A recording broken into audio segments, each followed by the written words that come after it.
Beginning the day hitting 159 with just 6 RBIs in 37 games, Carlos Sanchez stepped up big in the 10th inning yesterday when his teammates needed him most and got his first big league triple and 3 RBI game to help our Sox get a much-needed division win over the Tigers.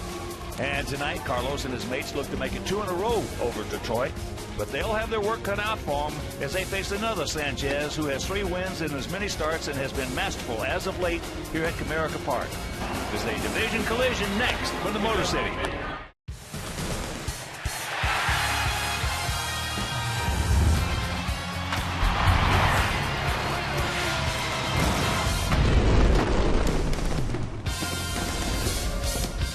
We are coming to you from Comerica Park in Detroit, where tonight Comcast Sportsnet presents White Sox baseball.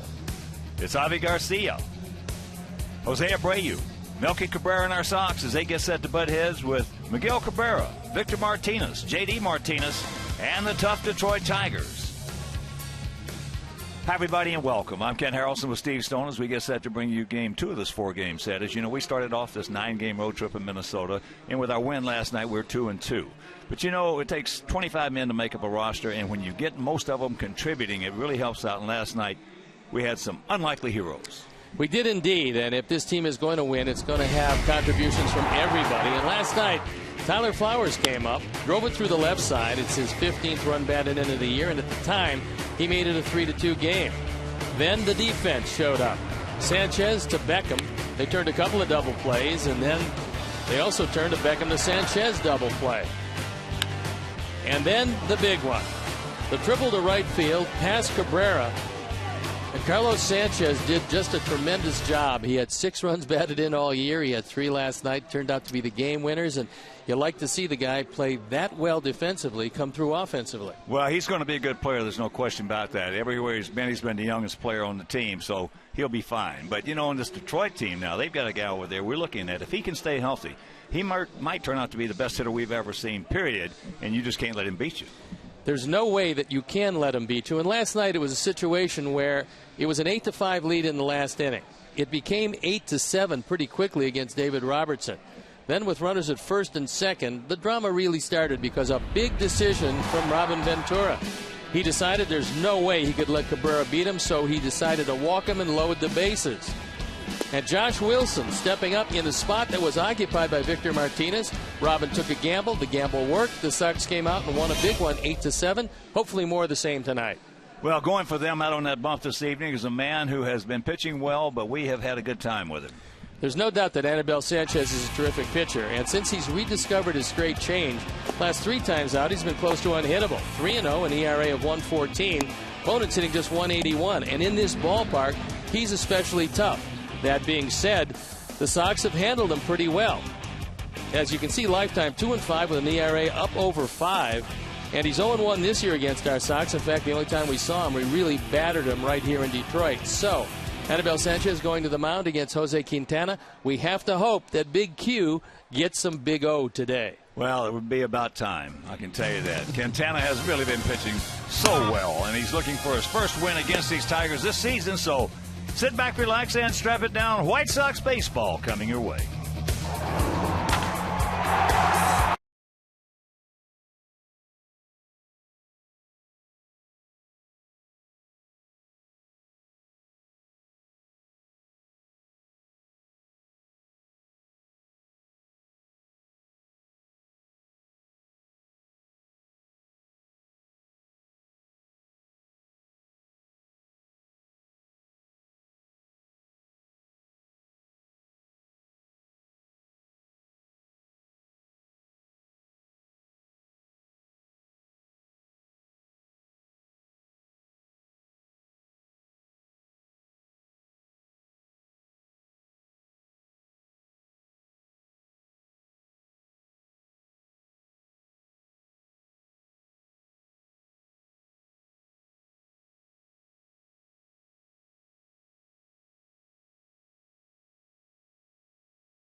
Comcast Sportsnet is brought to you in part by your Chicago area and Northwest Indiana Lexus dealer, who invites you to test drive a Lexus today. Blue Cross and Blue Shield of Illinois, through it all. Audi, truth in engineering. Xfinity, your home for the most live sports. And by Toyota. See where Toyota takes you. Test drive one at your Toyota dealer. Toyota, let's go places. Welcome back to Comerica Park in Detroit. The Tigers take the field, but there's an honorary lineup on the field. Tonight, our T-Mobile game changer is the starting pitchers the last 5 games for the Washington Nationals. They've covered a total of 36 innings. They've given up only 18 hits and 0 runs. They've only walked 4. They fanned 27. Opponents hitting just 148. And as you can see, currently a 41 1/3 inning scoreless streak, and that's why the Washington Nationals are sitting there 3.5 games ahead of New York in the National League East. And let's take a look at how Robin's going to line up our Sox for the game tonight. Adam Eaton is going to lead it off with Alexei Ramirez in the 2 spot. Then it's Jose Abreu. Adam LaRoche, the designated hitter. Melky Cabrera. Avisail Garcia. Connor Gillespie at third with Tyler Flowers. And Carlos Sanchez rounding it out. The defense, and out in the lineup behind Anibal Sanchez. It's Yoenis Cespedes in left field. Rajay Davis in center. And J.D. Martinez in right. Nick Castellanos will start at third base with Jose Iglesias at short. Ian Kinsler at second base with Miguel Cabrera at first. Ryan Holiday behind the plate. And our Lexus Pursuing Perfection starting pitcher is Anibal Sanchez. He's 6-7 this year. His ERA up above 4.5. But the last 3 games he's been brilliant, and the reason is he's rediscovered his straight change. He's using it a lot more these days. The umpires for the game this evening: Mark Ripperger behind the plate, the crew chief. Jeff Kellogg is at first. Brian O'Nora is at second, and Alan Porter is at third. So they've thrown the ball around the infield, which means we're ready to play baseball. I'm ready to turn it over to my play-by-play partner, Ken Harrelson. All right, Steve, thank you. And once again, good evening, everyone, and welcome to White Sox Baseball right here on Comcast Sportsnet. And before we show you our picks to click, you at home select yours as the first pitch of the ball game.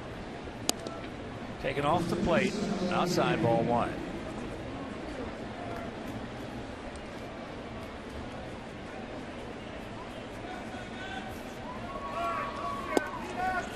There's the strike. That evens the count. Just catches the outside corner.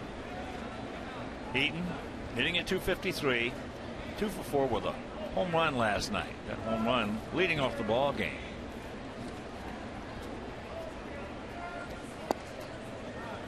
Two balls in the strike, and here at Comerica Park, 345 down the left field line, 330 down the right field line, 365 in right center, 370 in left center, and 420 dead away center. And we are definitely expecting some rain tonight. That ball hit deep, way back.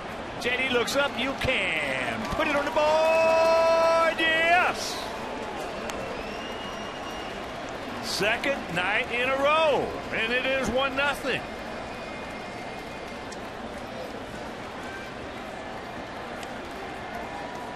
That one a no doubter for Adam Eaton. It's his 5th home run of the year. His 14th driven in. Our 4th home run replay. He got that fastball out away. It actually had a big part of the plate and gone. So here is Alexei. Hitting at 222, a couple of homers. He's driven in 26. He was 1 for 2 last evening. 2-0.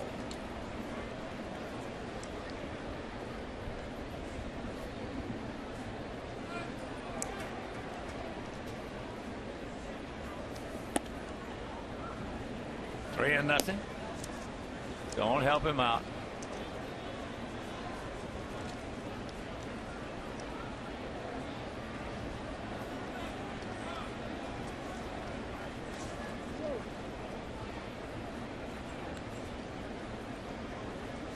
Outfield playing him to pull. Bit of a gap out there in right center, and J.D. Martinez way off the line in right.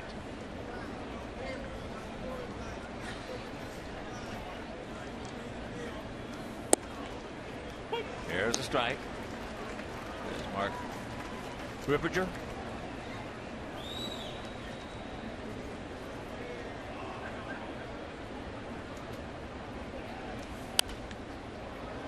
And that's out of play. Good pitch to hit. Just couldn't do anything with it.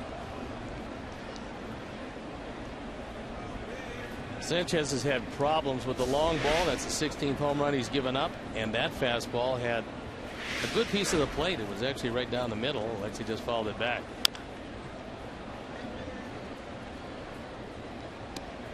That's over into the camera well. Nobody else on this Tiger ball club has given up more than 8 home runs. So that's a whopping total. And that's in under 100 innings pitched. 3-2 pitch. Just did get a piece of it. Sox come in hitting at .240 as a team with a 4.20 ERA. Sox 14-25 on the road and 18-15 at home.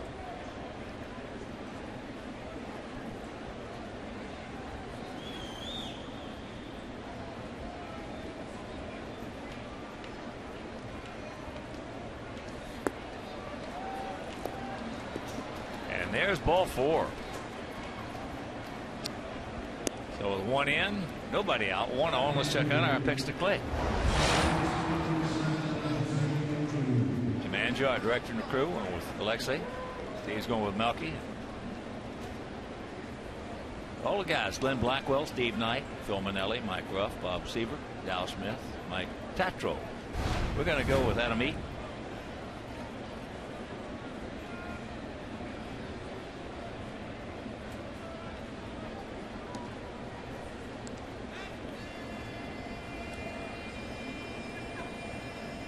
When you have big problems with a ball club, it really doesn't matter how you're throwing at any one given time. It seems like you always fall behind their hitters, and they always take advantage of it.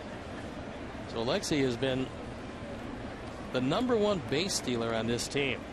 This is not the most aggressive team around. It hasn't been the most successful team running the bases. 22 steals, been caught 20 times. But Alexei is 8 out of 10, far and away the best on the club. The low speed pitch that flips it up there and grabs the strike. Jose, tough night last evening. 0 for 4 with 4 strikeouts.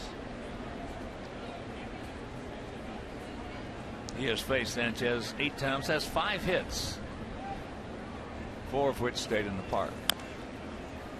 Chops that one foul, and very quickly the count 0-2. They spent a great deal of yesterday's ball game throwing the ball inside to Jose. They don't overshift like a lot of teams do, giving him the entire right side. They play it pretty much straight up as far as the inner defense is concerned. An off-field hitter in the outfield. There's a pitching coach, Jeff Jones. He's on the right. A little high, a little wide, and the count 1-2.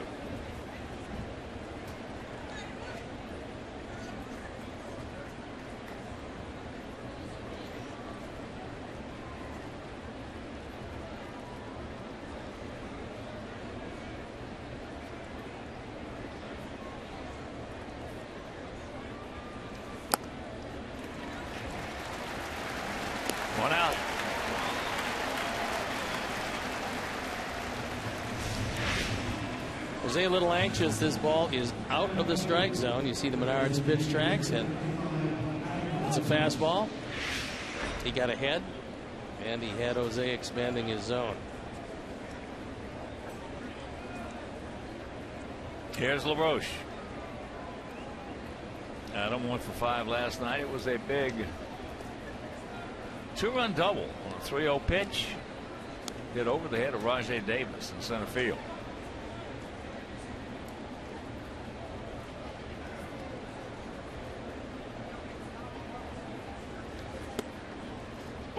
Takes first pitch strike.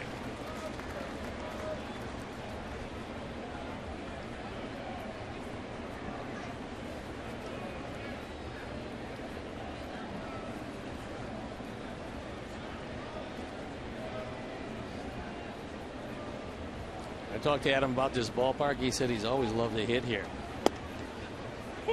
However, he believes that straightaway center and That scoreboard in right center is a little farther than it should be.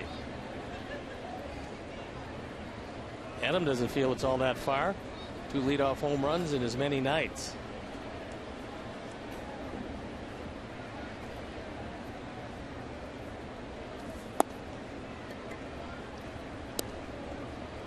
Takes that pitch down low. Sanchez originally signed with the Red Sox, was later traded to the Florida Marlins in 2006. Finally wending his way here to Detroit, and then became a free agent, and the Tigers won a bidding war with the Cubs for his services. That's souvenir left side. And at the end of that bidding war, the Tigers came up with another year, a few more bucks, and Sanchez, who had gotten here in 2012, signed a contract, and that is a sum total of his career. 5 games over 500, but a pretty good ERA of 3.61. There he goes. Little chopper. He'll put it on him. 2 down with Alexei in the second. Of course, with that leadoff home run by Adam Eaton, the Alex Nellius family. The generous donation to White Sox charities in loving memory of Ursula.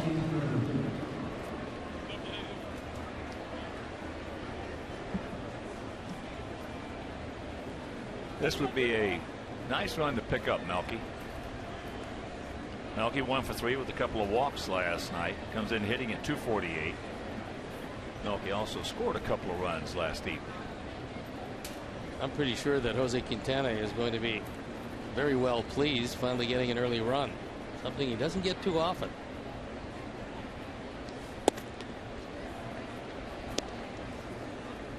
Took that pitch nicely. Well, the only thing's been able to stop Sanchez, and it stopped him consistently, is 8 stints on the disabled list in the course of his career.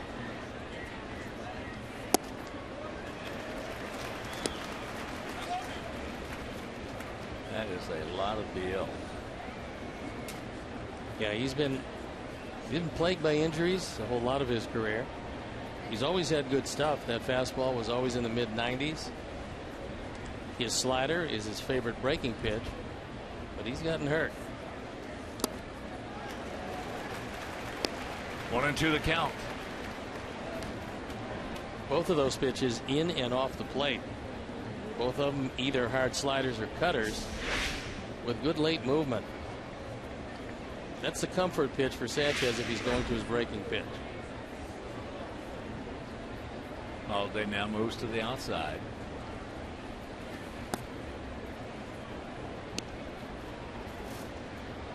And the count evens at 2.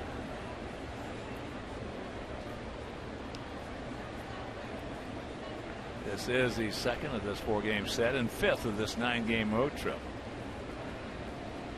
We lost the rubber match of that series in Minneapolis. Check that, against Minnesota.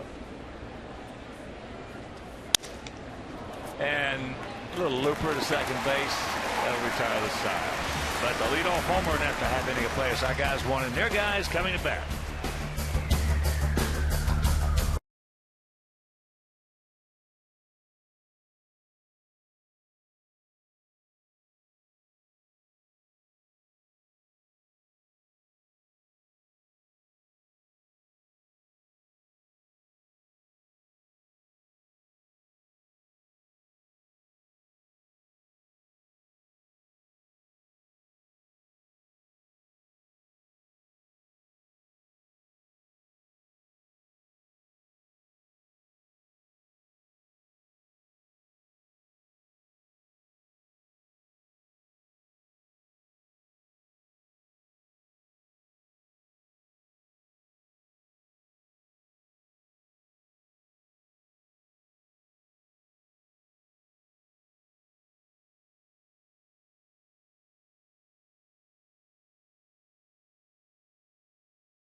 Chicagoland area and Northwest Indiana.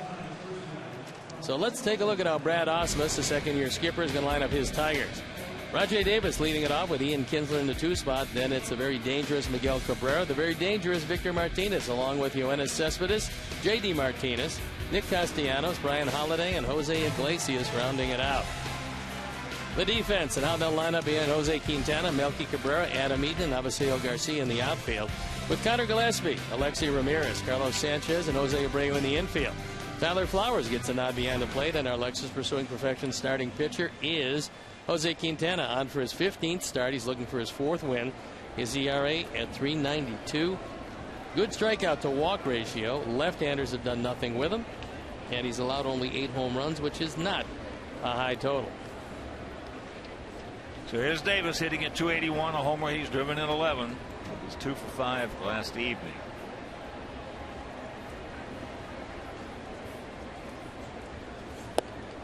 Takes first pitch strike. 12 for 35 lifetime against Quintana.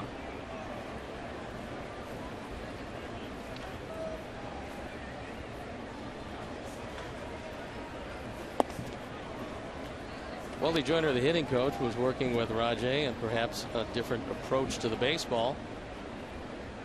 Seems to be working. He's having yet another very good year, and this is the final year of his contract. Alexei.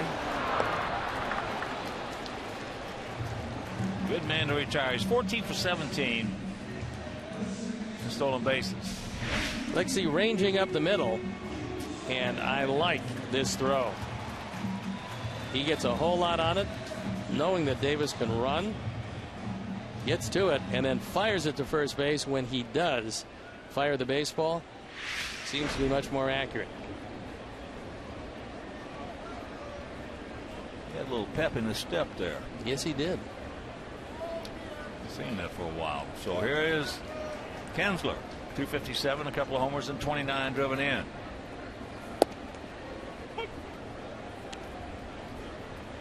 He was 1 for 6 last night. Ian hit a 2-run homer at the bottom of the first inning.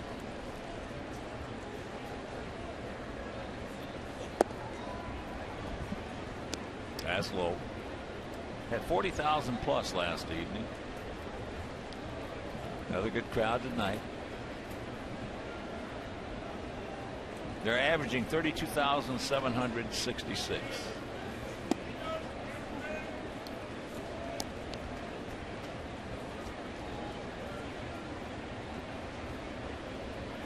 This has been a very good baseball town for a long time.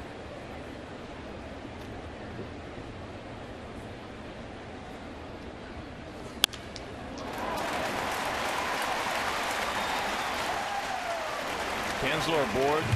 He is 6 for 8 in stolen bases. He threw him a fastball, and it was on the outer third on Menard's pitch tracks. Shows that it's out away from Kinsler, but he's a very good fastball hitter. And as you see, outer third of the plate, quick hands, takes it right back up the middle.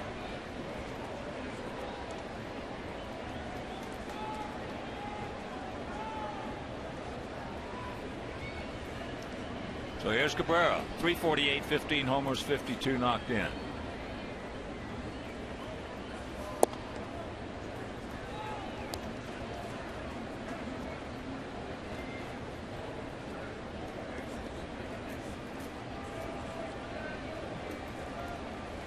On base percentage of .453, which means he is taking his walks.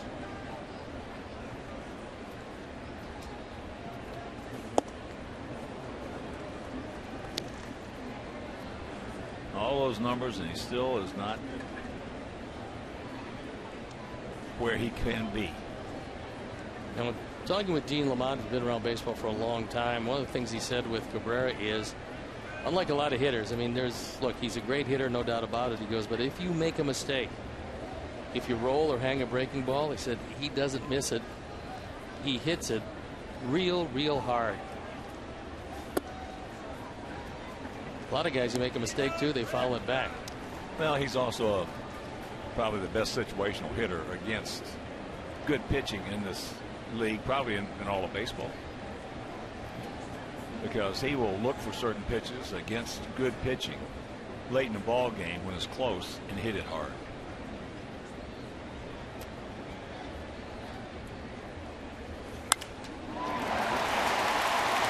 And ball in the gap. So we're going to have ourselves a 1-1 tie on the double by Cabrera.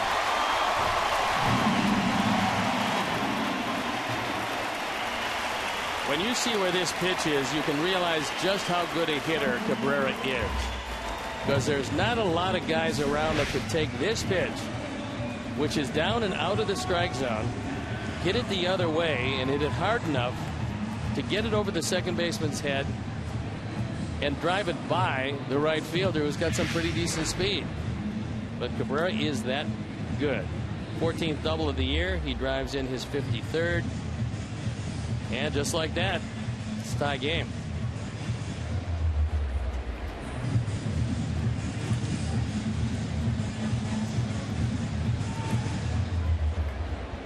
I don't know of anybody in this league who can touch him when it comes to hitting good pitchers' pitches hard. No. Better than him. Nope. And that was a good pitch. Not even close. So here's Victor hitting at 243, a couple homers, 22 knocked in. And said he's feeling much better, and wanted to send a big shout out to his good friend Jim Thome. Victor said he was so fortunate breaking in when he had Thome and all those guys who taught him how to play the game the right way. And now what he's trying to do with young players on this team is reciprocate.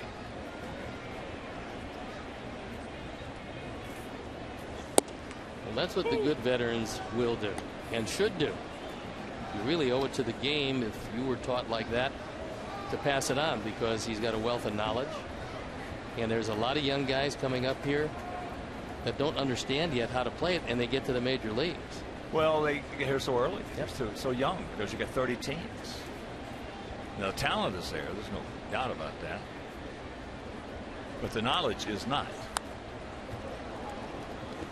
And that was one thing that surprised me a little bit about the Atlanta Braves when they had that terrific pitching staff. I was talking to a couple players on that club, and also a couple of the coaches. They said they had a couple of their starters who really didn't like to talk to the young pitchers very much, which is surprising. That's very surprising, especially with the wealth of knowledge and the 3 Hall of Famers you had in that starting rotation.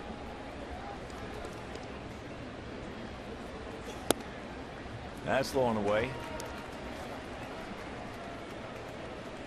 1-2 the count. The culture of the game really is entirely different than it was 20 years ago, 30 years ago, 40 years ago, 50 years ago.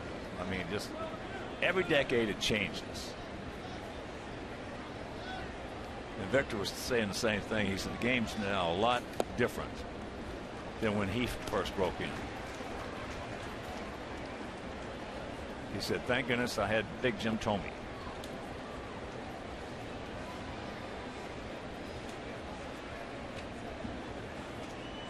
Victor from the right side, feeling no ill effects of that knee problem whatsoever. He's hitting .452. Left-handed, it's bothered him because he's only hitting .183, and that's not Victor.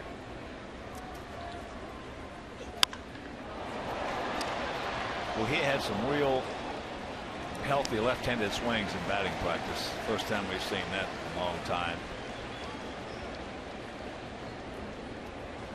But he's always been a better right-handed hitter. Yeah. But you got a guy who's a great clutch hitter, will drive in runs when he's healthy, and he struck out 14 times. 14 times in 140 at-bats. In this day and age, that's special.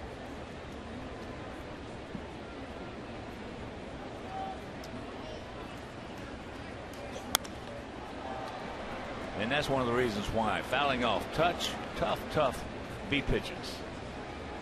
Well, from the standpoint of the pitcher, as you look at the career numbers, which are very impressive for Victor.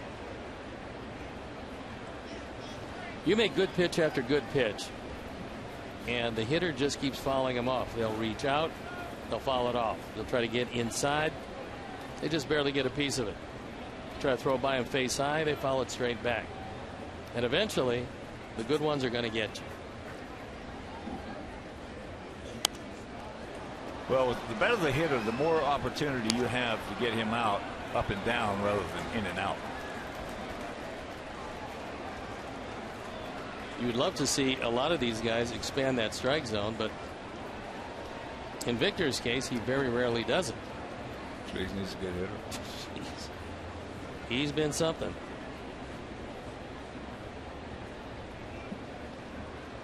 One tie here in the bottom of the first. With Cabrera at second, one down.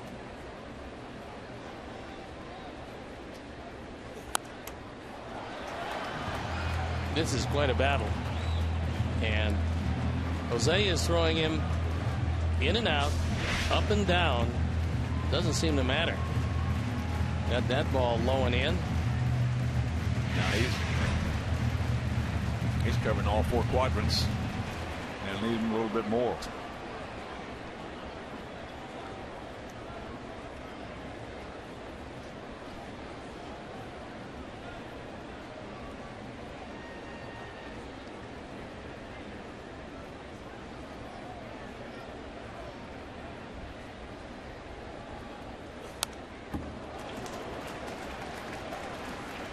That fastball right down the middle. I think Jose just tried something.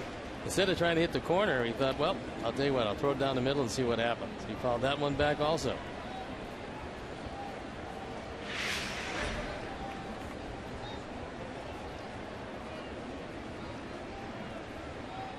Yoenis Cespedes on deck.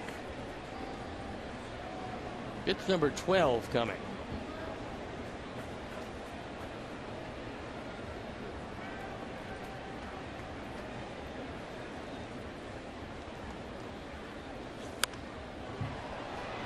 Popped up.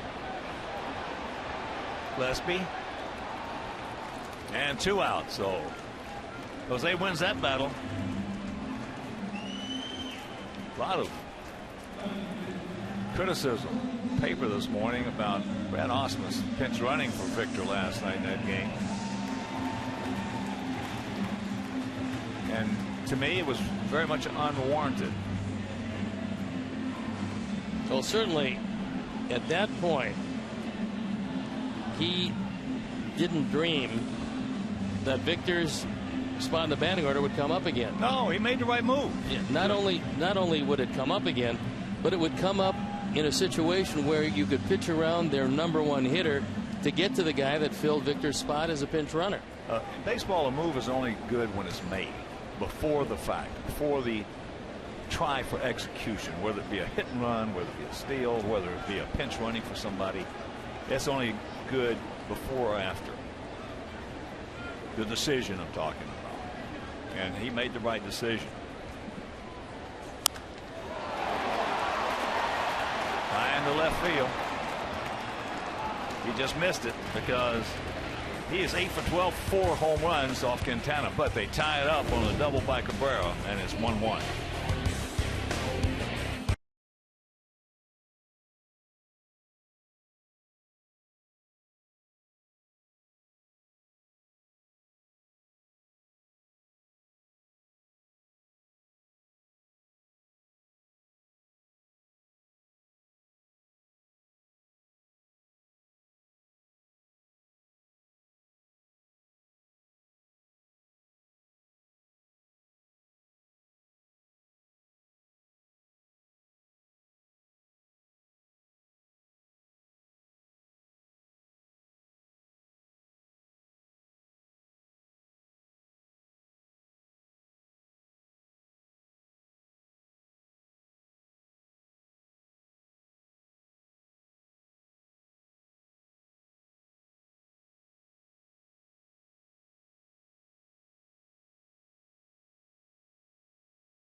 by Miller Lite. Interact with CSN Chicago during tonight's game using the hashtag White Sox Talk. Hashtag White Sox Talk, and make sure to follow us on Twitter at CSN White Sox. I wish I knew how to tweet. I tried it for a while. Twitter. I tried it for a while. And you know what? Nothing really good comes of it. I think I'd have a ball with it. Oh, you can do that. Are you kidding? You text. You can, yeah, I text every now and then. You can absolutely easily tweet. You just have to keep it to 140 characters.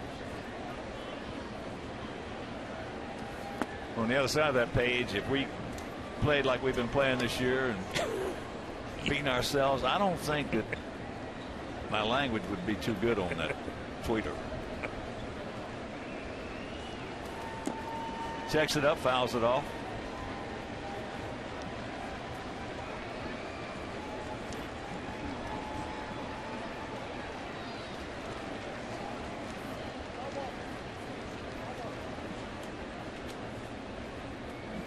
Bobby 1 for 4 last night, scored a couple runs, and back through the middle hard. That a boy.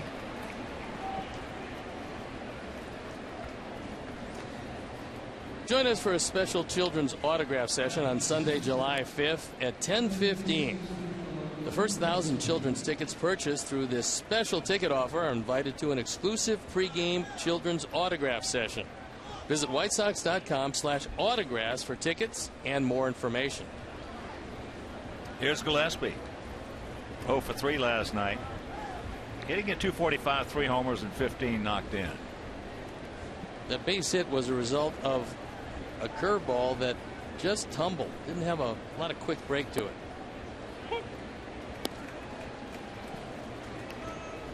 First pitch strike.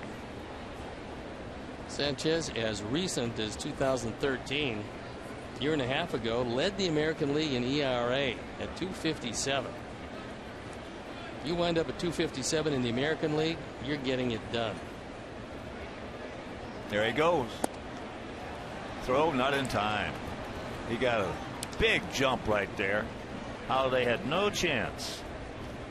Picks up his 3rd steal. And Holiday's got a job to do. And Holiday made a very good throw. He's good. He's a good catcher and throw. Yes, he is. But when you let a guy get that kind of a running start, catcher has no chance.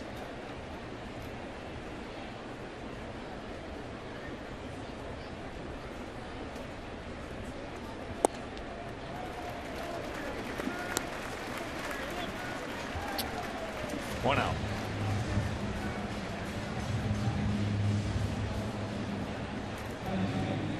Here's Tyler.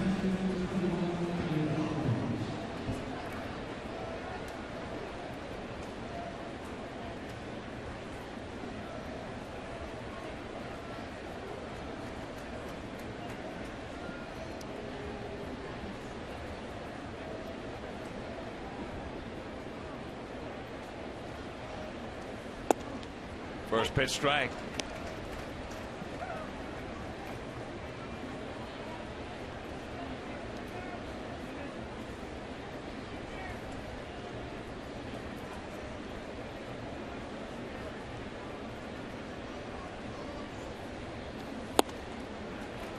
Very quickly, 0-2. At this point, Sanchez doesn't have his best fastball. He's thrown a lot of them at 92. When he's right, it'll look more like 94, 95.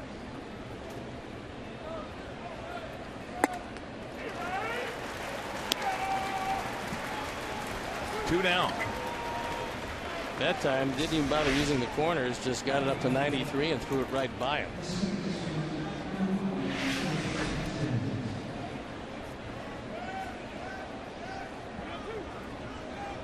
It was wonderful to see Carlos come through with a big hit. Well, he's going to be a real good player. He's a good player right now, but he's going to be a good offensive player. I was talking with Wally about it, Joyner, and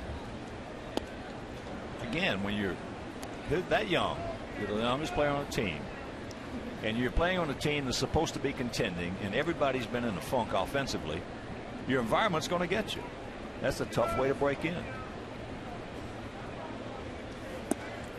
Victor was talking about it, I should say, not Wally, and how it was a lot easier because all those guys over there, when he broke into Cleveland, could hit. And he fell right into the same virus, so to speak. It's a virus, positive virus or a negative virus.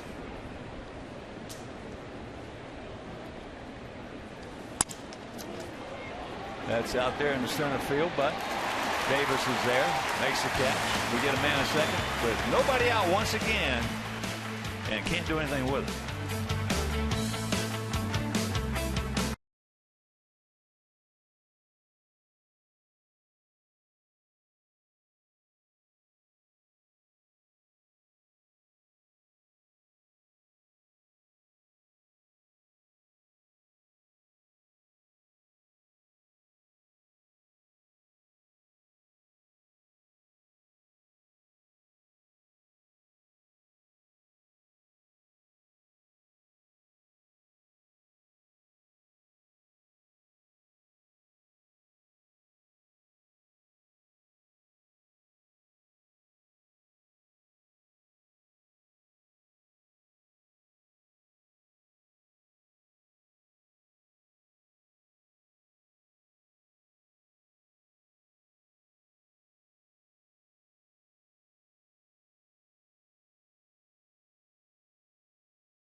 Sox fans in attendance as always here in Detroit, as there are a lot of Tiger fans always in Chicago. Here's JD Martinez hitting at 270, 18 homers and 45 knocked in. Early in the season, JD was expanding his strike zone, swinging a whole lot of pitches and striking out a great deal. He's always going to strike out, but lately he's getting more selective, and he's so strong to all fields that he's hitting a lot of home runs. Well, he's breaking in a great spot, so to speak. Houston just let him go, so now he comes over here, goes down to Toledo, hits 10 quick home runs. They call him up, and he didn't stop. But when you're playing on the same club with that ball hit deep in the center field, way back, right in front of the track. But when you're playing on the same ball club with Cabrera and Victor Martinez, and you don't learn anything, then shame on you. He always had power. Now he's learning how to harness it, and that ball was crushed to center field. There's a lot of places where that's out of the ballpark. In fact, most places it would have been. But here and the old Tiger Stadium. Well, JD and I were talking before the game during batting practice, and I said, "Does that mirror like what it sees?" He said, "Yeah." And that's what counts. It's not what anybody else thinks. It's what that mirror sees.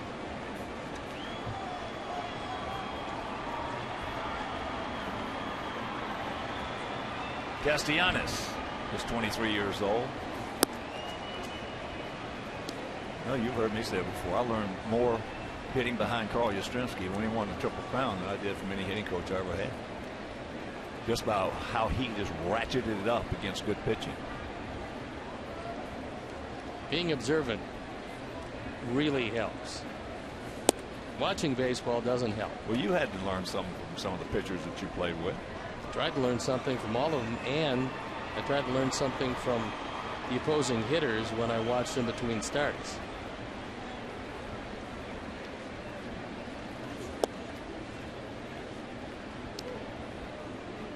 Castellanos is much more dangerous down from thigh down than he is belt up.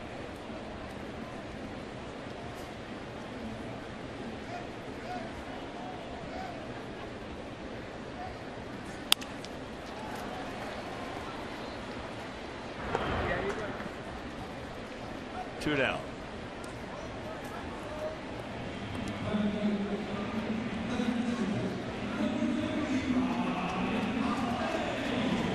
So here's Holiday. Had a big pinch hit, 2-run single last night.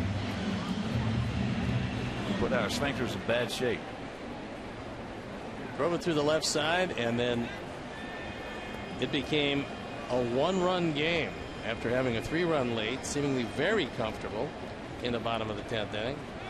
Well, we mentioned it last night. Against us, he just plays great. Check, could not check it out. Well, they're in pretty good shape. They're one of the few teams in very good shape when it comes to catching. Because not only do they have Brian Holiday, who's a good catcher, they got James McCann, who they believe is their catcher of the future, and Alex Avila is coming back in the not too distant future. He's their #1 catcher and great handler of his staff. Don't find a lot of teams that have that.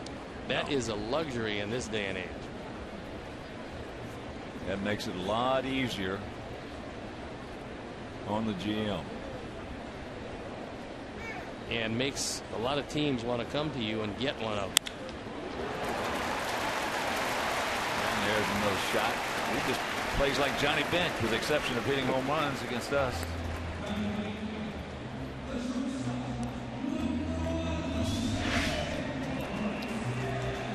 And Holiday just reaches out. This looked like it's supposed to be a cutter over the outside corner. Doesn't get there. And he keeps it alive for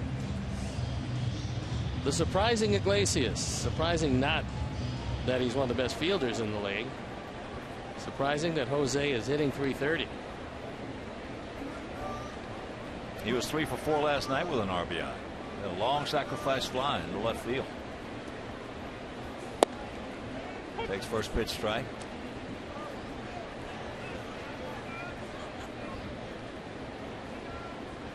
He does something at the plate that a lot of young hitters do not do. He has the ability to take the inside pitch, hit it hard, and keep it fair. On the move. Yeah. Beautiful play by Alexei. And that'll retire the side. Wins the third, tied at 1.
U.S. Cellular Field.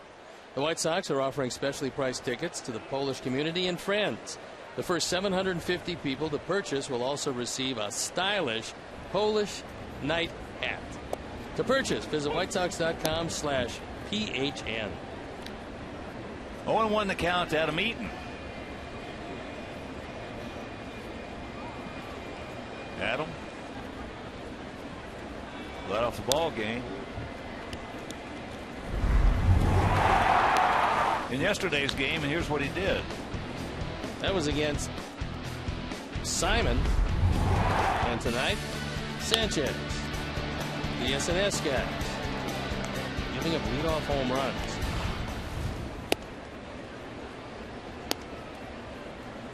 I can't believe that Adam has ever done that over the course of his career. Back-to-back leadoff home runs. Well, it's been a long time since the White Sox guy's done it. How long has it been? Joe Grube, Mean Joe.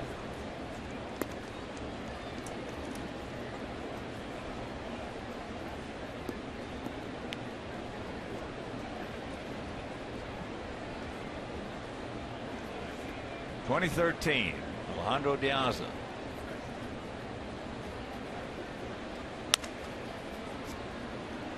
Cracked bat.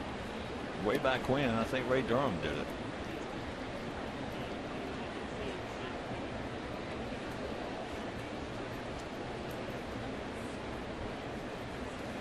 So 1-2 the count. Alexi on deck and Abreu in the hole.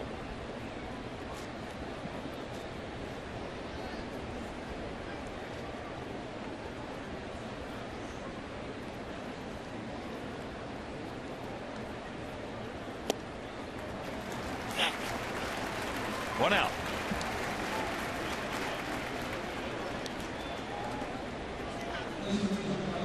Earlier today out of Philadelphia, a big story arose, and that was the resignation of Hall of Famer Ryne Sandberg as the skipper of the Philadelphia Phillies.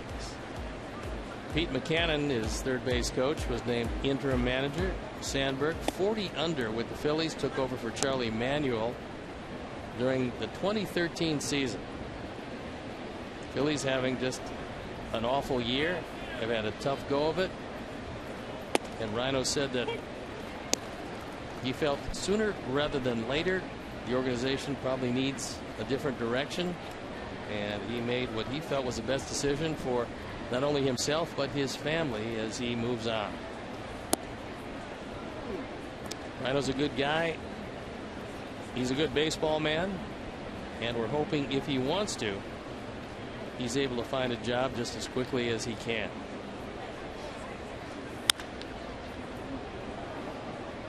That's foul. 2 balls, 2 strikes, 1 out here in the top of the third. 1-2-0 for us, 1-3-0 for them.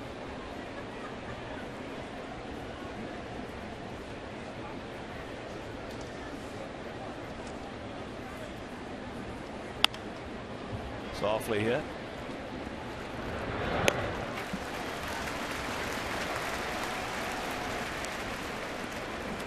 Here's our Xfinity high-speed action replays with Alexi Ramirez tonight, making a couple of very good plays.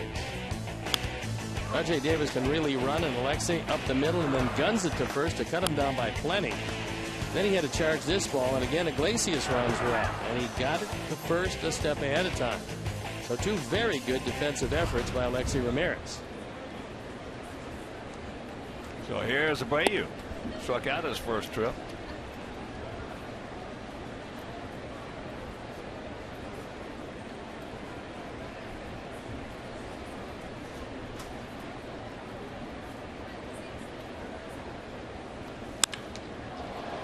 That ball hit hard, deep. And you can put it on the board. Yes. That breaks a streak of 5 straight strikeouts. And it's a 2-1 Sox lead.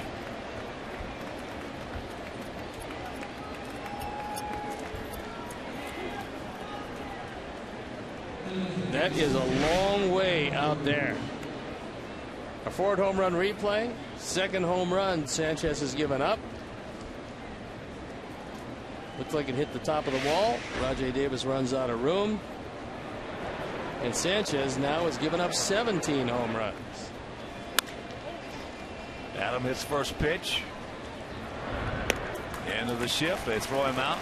But long home run by Jose, and good guys on top. 2-1.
Years. We understand today's his last day.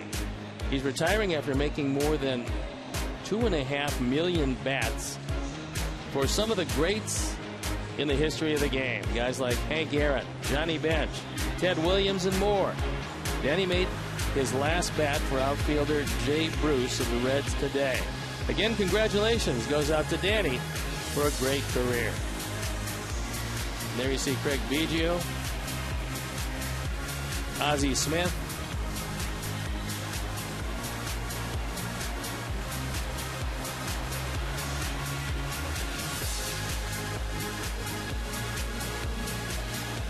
yep, 46 years. Wow. Even made bats for me. They didn't work out well. Made some for me, but they worked out better for you than me.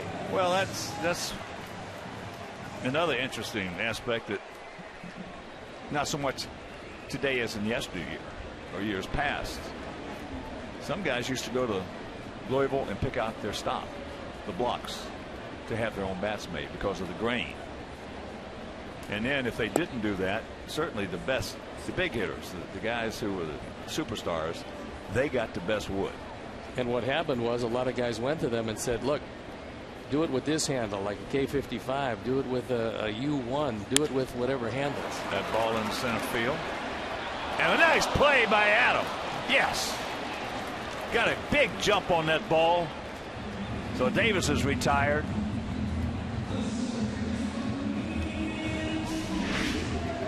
This ball is tattooed. And Adam goes across and makes the play. That ball seemed like it was rising as it got out to him. Here's Kinsler. He singled and scored in the first inning. Yeah, but former teammate of mine and an outstanding home run hitter, Rocky Colavito, used to go every winter. He'd go to Louisville, pick out his own blocks. And you just tell them the model that you wanted and they would do it. Or if you wanted to get your own model, if they didn't have something exactly like that, then they would do that for you as well. That was one of the real big thrills as a youngster when you signed a professional contract and you went to a professional team and you ordered the bats from Louisville started and it had your name on it. Well, especially because growing up, you obviously used all the bats that were out there. And they always had the stars of the game's name on it. And here you were. You got one with yours on it. That's in the right field. That's a can of corn. 2 down. Yeah, the rookies, though, in the major leagues, they got all the bats that had 10, anywhere from 10 to 20 grains in it. The stars, like the Al Kaline sitting about 40 feet down to our left over here. He had some of the prettiest bats. He'd have sometimes 3 or 4, 5, 6 grains, and that would be it. Wide ones. And it'd be like a piece of iron. That's why a lot of the guys went to Willie Mays and said, order me this and order me that, thinking that he would get by far the best wood, and he would order his bats with different handles. There's Kaline. Al is here most of the time. Yeah, he used to give me probably 2 or 3 bats a year, and they were just absolutely picture perfect. Here's Cabrera, RBI double. What new?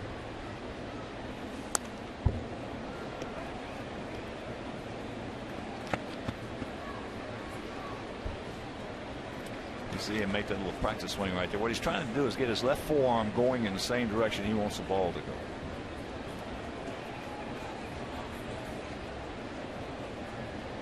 Off a left-hander, he wants that ball to go into right, center, and right, unless he hangs one or throws something from the middle end.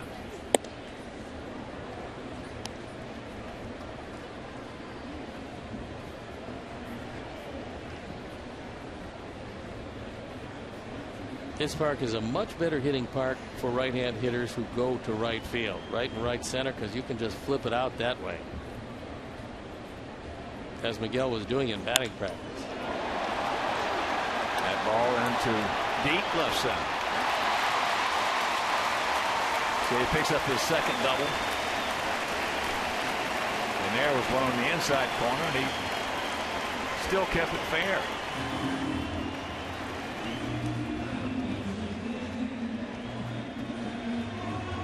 He's something.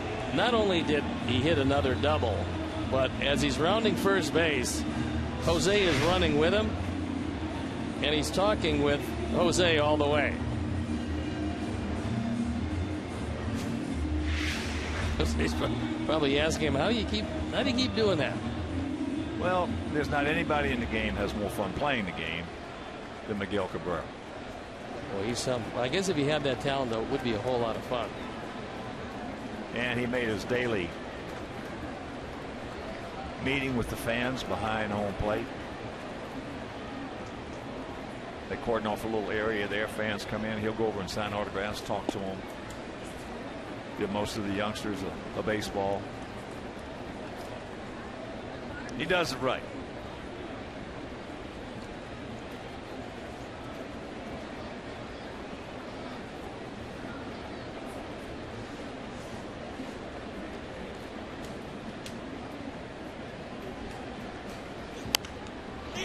That pitch is popped up right side. Tyler over, just out of reach.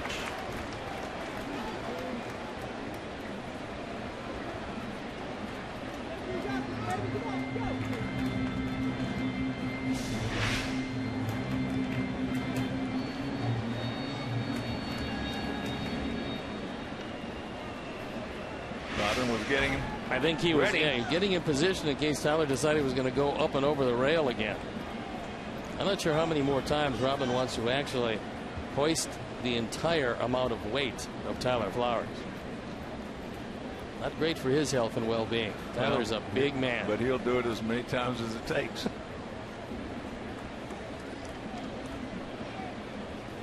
One pitch. Victor had an extended at bat his first trip. There's a strike. Fouling off pitch after pitch after pitch before finally fouling out to Gillespie a third. They're at the career numbers against our Sox. 333. 105 driven in on 26 home runs.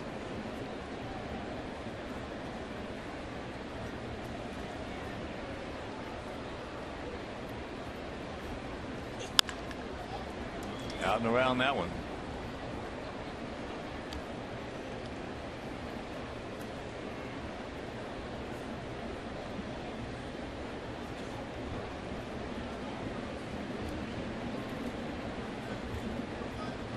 Cabrera now 11 for 29 lifetime off Quintana.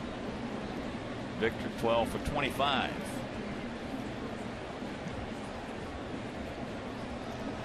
Cespedes on deck is 8 for 13. Watch out, Dave Clark.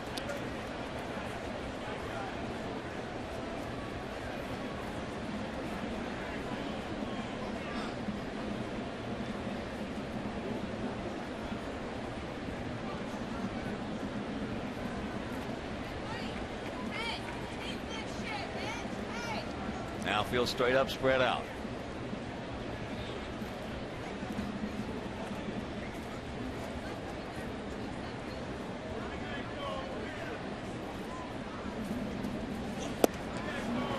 Be gone.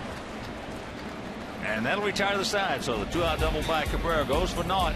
And we're into the fourth. We lead it 2-1.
Weekend, July 17th through the 19th.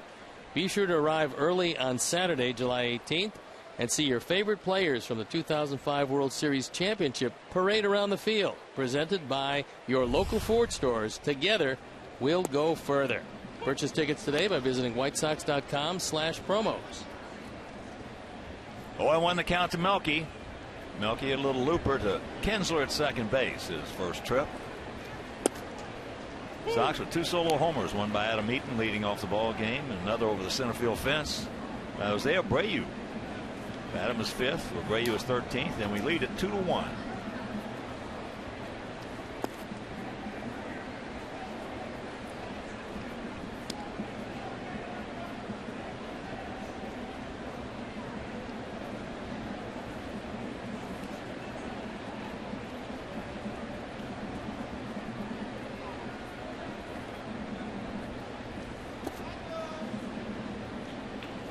Count evens at 2 to Melky.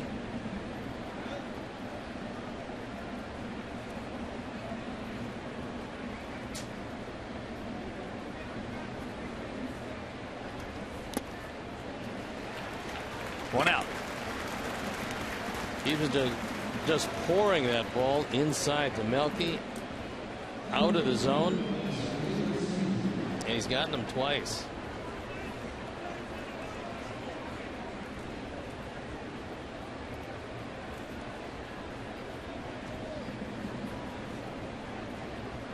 Here's Javi. Pounded a single right back through the middle. And then picked up his 3rd stolen base.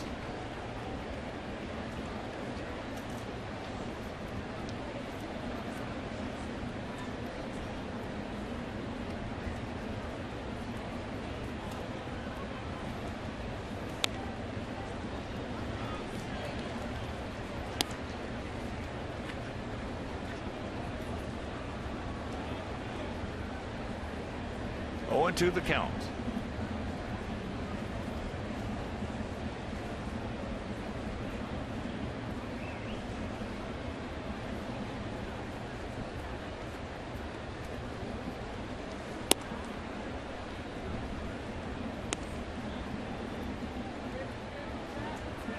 Sanchez on that one, giving it a little Johnny Cueto or Louis Tiant.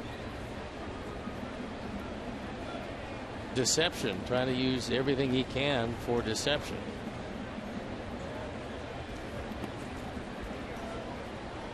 Two and two.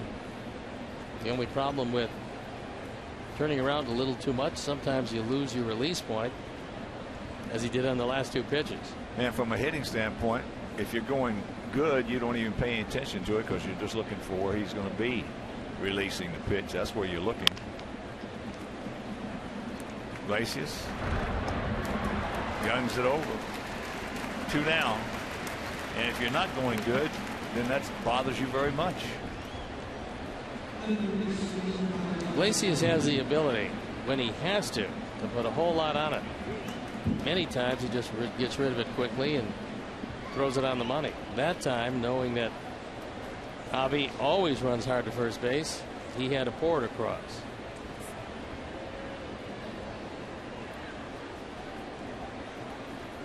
So the shift is on for Connor. Yeah, in our club, if you had to have one guy to be the poster child for running hard to first base, it'd be Avi. He lets it all go each and every time. And for a big guy, he gets down there in a hurry.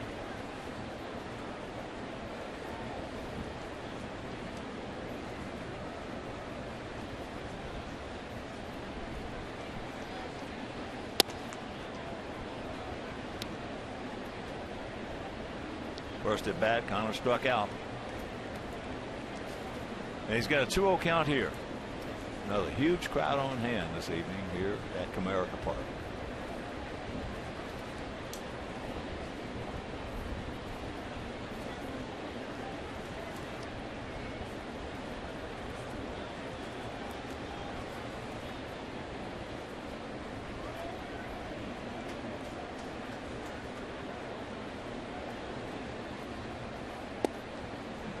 Three and 0.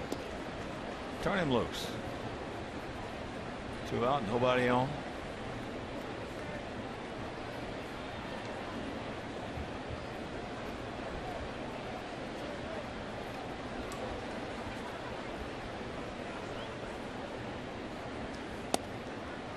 Taking all the way, and he draws the walk.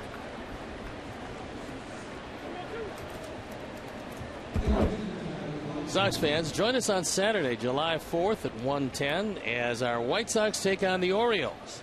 First 20,000 fans will receive a Bobby Jenks World Series moment bobblehead presented by Comcast Sportsnet. For tickets, call 866-SOX-GAME or visit whitesox.com/promos. Bobby Jenks, he'll always have a place in all Sox fans' hearts for what he did in 05. The third of 3 closers. Unbelievable. That ball into right field. That's a can of corn right there. And that'll retire the side. We go to the bottom of the 4th. We lead it 2-1.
Roundtable in town on Sports Talk Live. David Kaplan hosts a rotating panel of newsmakers, personalities, and experts as they cover the biggest sports stories and topics in town. That's Sports Talk Live, weeknights at 5:30 on CSN Chicago.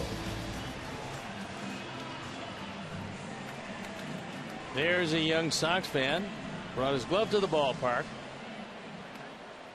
thinking that if something comes his way, he is certainly going to be ready for it. It's the bottom of the fourth inning. Cespedes, J.D. Martinez, and Castellanos.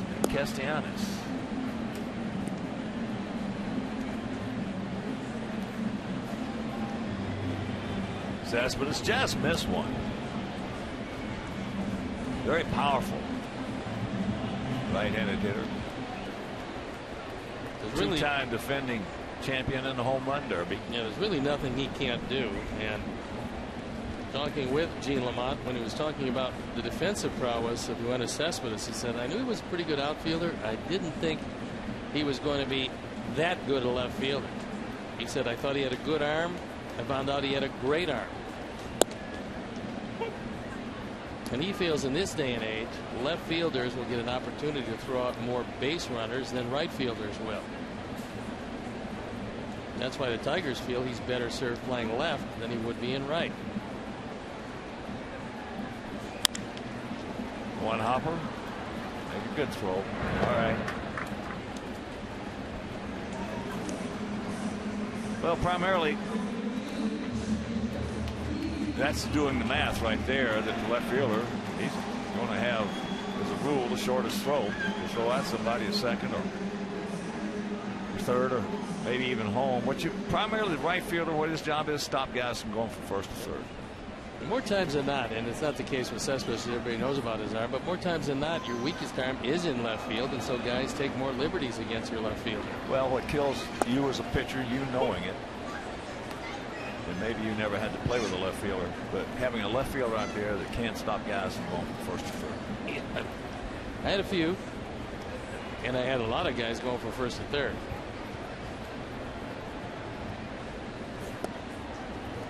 Yeah, we've had a couple. It just doesn't work out. Unless that particular left fielder is going to drive in 110, 115, 120 runs. That's a different story. Yeah. Then you live with that. Here's the 1-1. JD tattooed one, went way back deep in center field that Adam made the catch right in front of the warning track.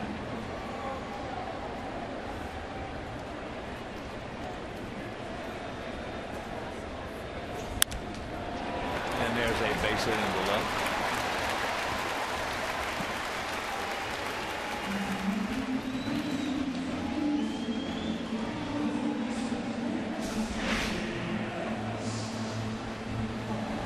He got this one off the end of the bat.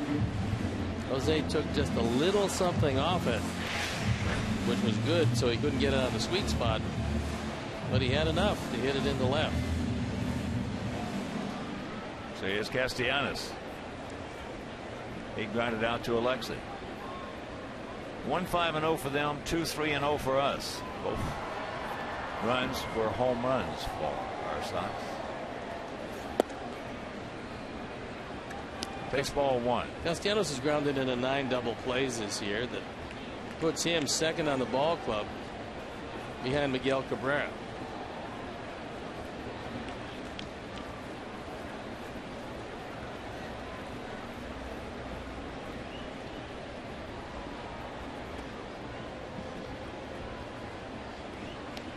JD 2 for 3 in stolen base category.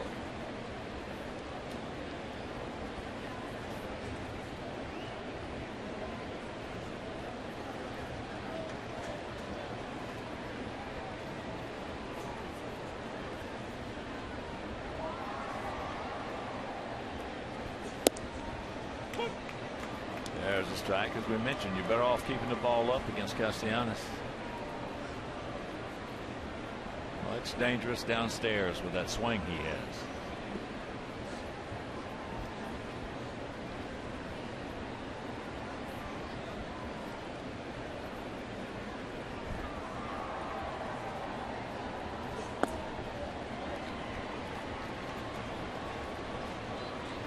2-1.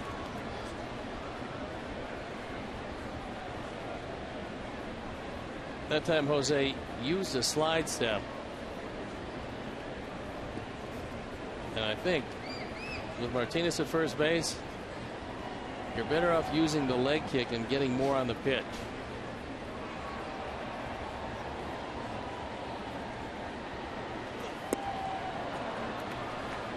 There was an example of going back to the normal leg kick and then a good breaking ball low and in. This ball is out of the zone. He had Castellanos out on the front foot. But more than that, you can go out on the front foot if you keep your hands back. But when you're out on the front foot and your hands come forward, you have zippo chance of making solid contact.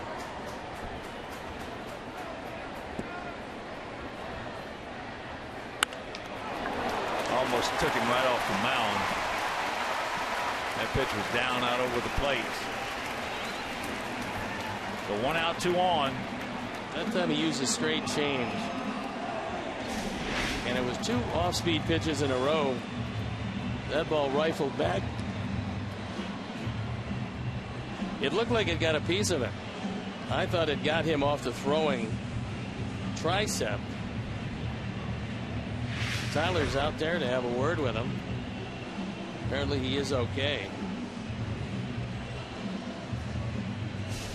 Like it may have gotten his jersey.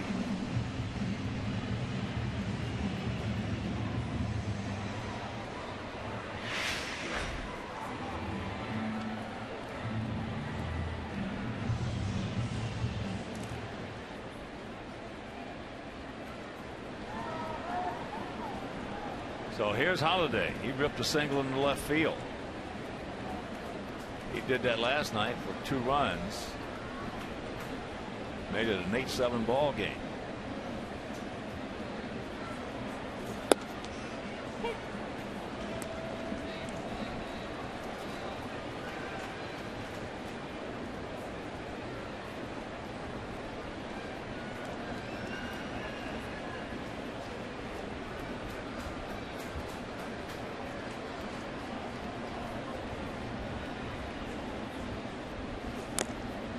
And count 0-2.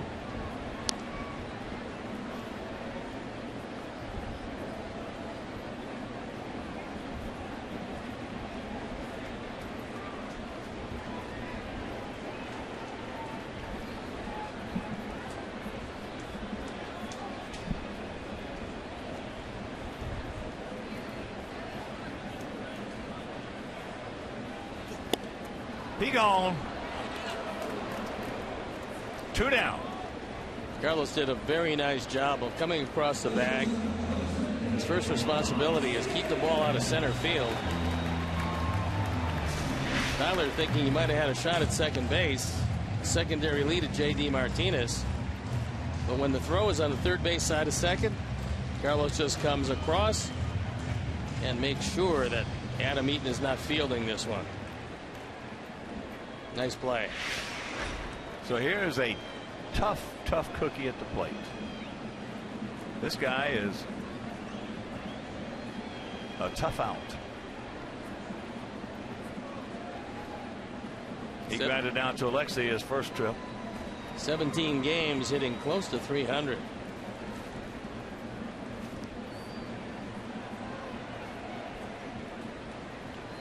Comes in hitting at 329.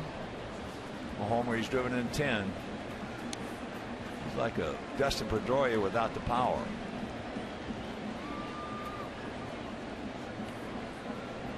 Dustin just got hurt. Yeah, he's on a DL. Yeah.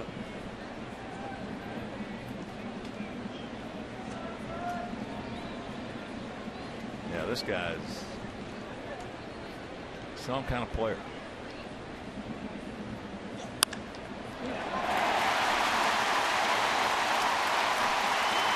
Here's a throw to the plate. Not in time. Game tied at 2 on a bullet off the bat of Iglesias.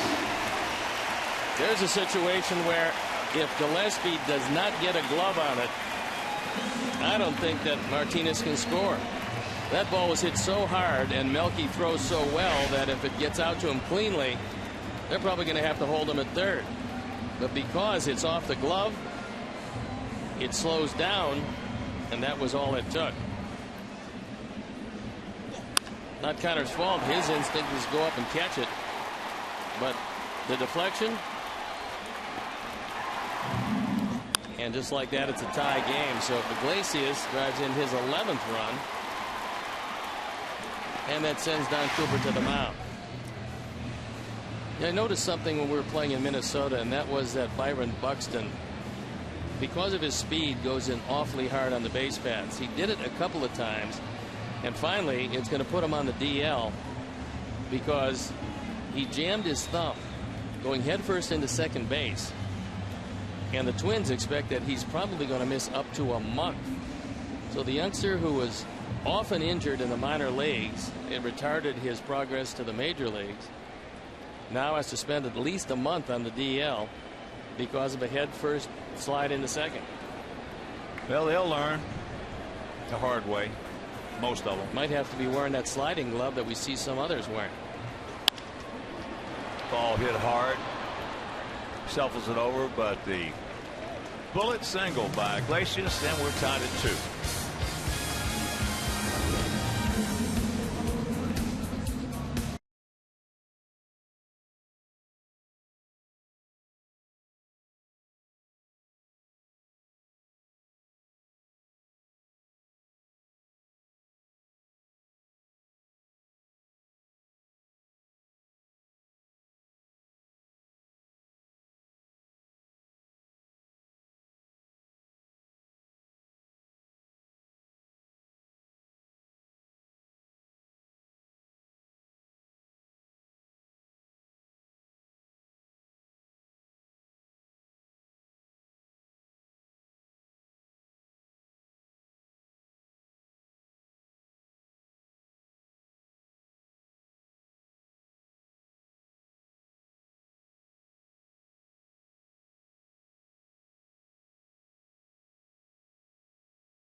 And for us, it'll be Sanchez, and back to the top of the order with Adam Eaton.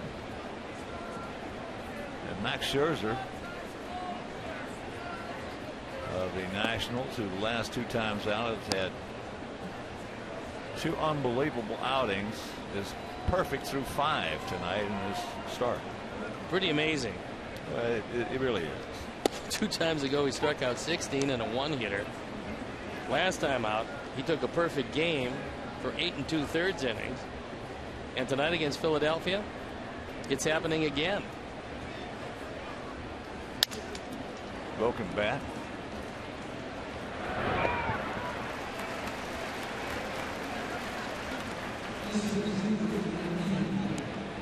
So 1 out, and here's Eaton, who is homered, and he has struck out. If a right-hand pitcher can get 4-seam, which is a straight fastball, inside to a left-hand hitter and keep it up, he's going to be really tough to deal with. And that's exactly where he threw it to Sanchez. He busted his bat on an easy ground ball.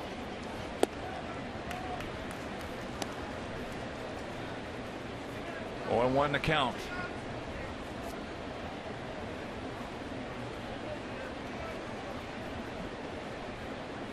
A couple of philosophies that a ton of pitchers in the past have used. First of all, if you don't know a guy, first pitch you want to throw him blowing away just to see how he reacts. That's a Koufax, and this is Drysdale, and that's a Dodger theme, so to speak, in philosophy. But if you do know a guy and he's swinging the bat pretty good, especially if he's left-handed, throw it right underneath his hands. For right-handers, it's a tough pitch to get in there because a lot of right-handers see their fastball tail back. And well, yeah, but you mentioned four-seamer. Yeah, well, a four-seamer. Yeah. But again, that for a lot of right-hand pitchers, because it's glove side, is usually not their strong side. So you got to come up with what a lot of right-handers did, was come up with that little cutter that easily gets inside to the left-handers. Castellanos just can't get there. Good effort. Yeah, but the four guys who can throw the four-seamer, boy, if you can get it there, they're not going to hit you. They're not going to hit you. No.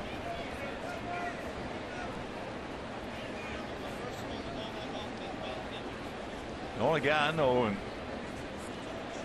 that can do that off a right-hander, throws it right underneath his hands, four-seamer with good velocity, who can get you, is playing first base here tonight. And there he is. Well, there's not a place where he can't get no, you. There's not. If he's looking for it. That's what makes him the great hitter he is. He's probably the smartest hitter in all of baseball.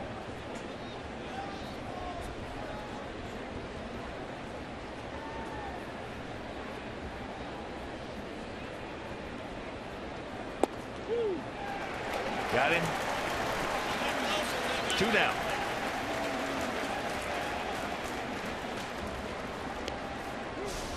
Six strikeouts now for Annabelle. On the pitch tracks, Adam thought it was outside. Pitch track said it barely caught the outside corner.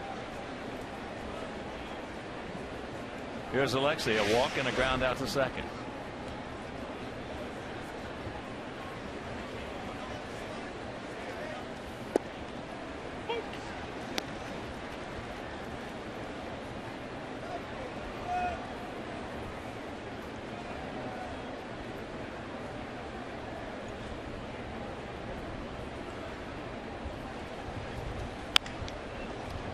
Boy, he has broken some bats tonight.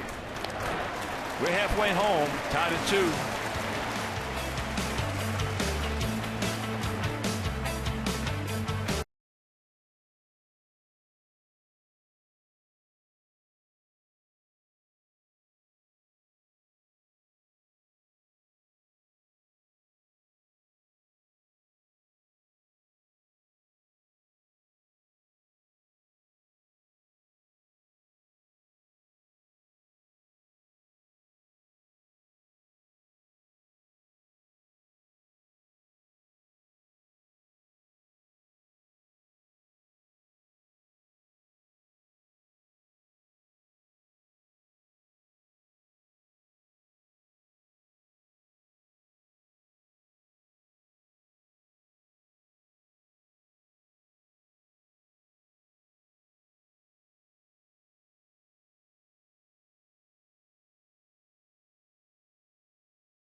Yes, we're in the bottom of the 5th inning, tied at 2. Kinsler, Cabrera, and Victor Martinez. Kinsler has single scored, and he's gone out to right field.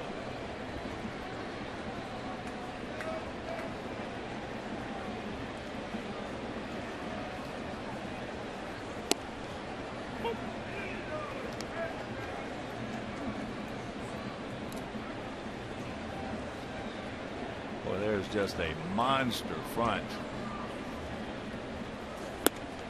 Not too far away from here. If it stays south, we're okay. He did that yesterday. Yeah. There was another one and dipped south. Yeah, but this one makes that one yesterday look like a little cloud.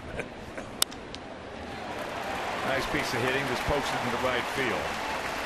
So leadoff man aboard. Hey, Sox fans, all season long you can score with Papa John's Pizza. The day after the Sox score 5 or more runs, you get 50% off your entire online order at papajohns.com with the promo code SOX5.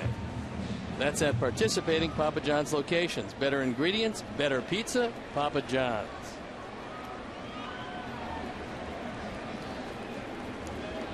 So here's Cabrera. He's 2 for 2, 2 doubles, and an RBI.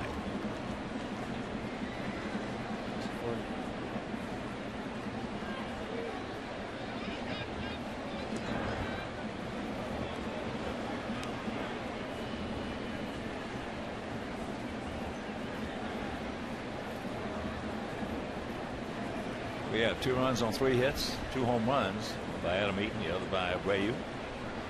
And 2 runs on 8 hits. RBIs by Cabrera and Iglesias.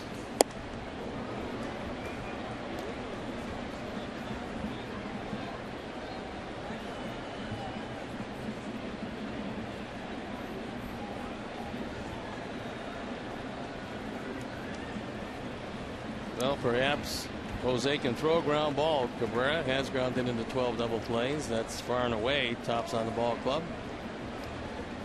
Well, he threw one yesterday. Not Jose, but there's a line drive. Yes! He gone.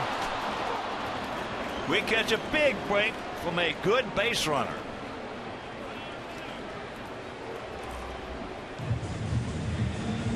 Omar Vizquel, an excellent first base coach.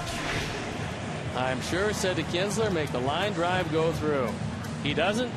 He gets doubled up, and that is a big play.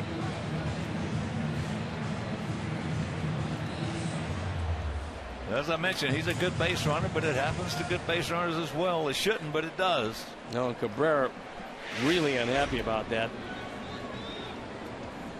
Not unhappy about lining out because that happens. Unhappy that turned into a double play. Victor hammers that one.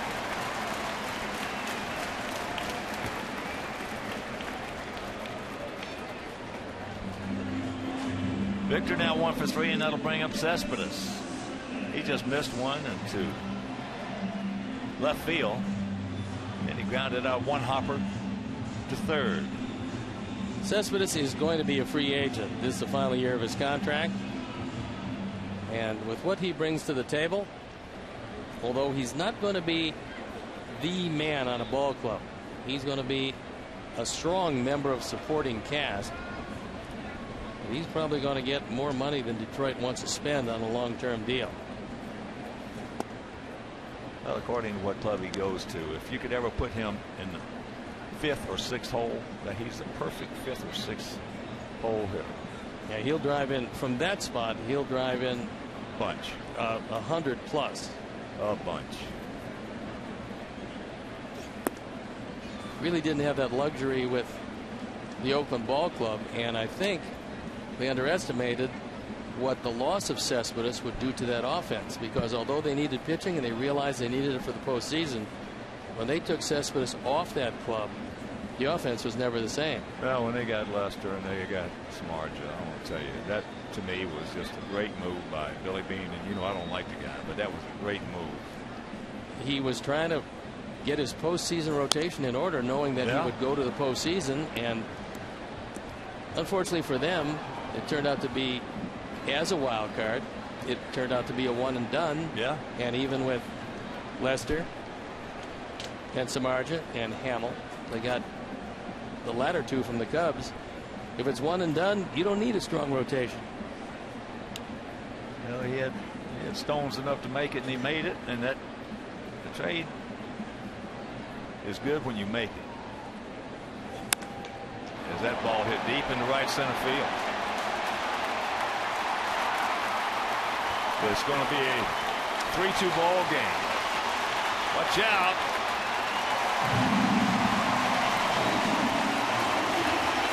As I mentioned, he just wears Quintana out.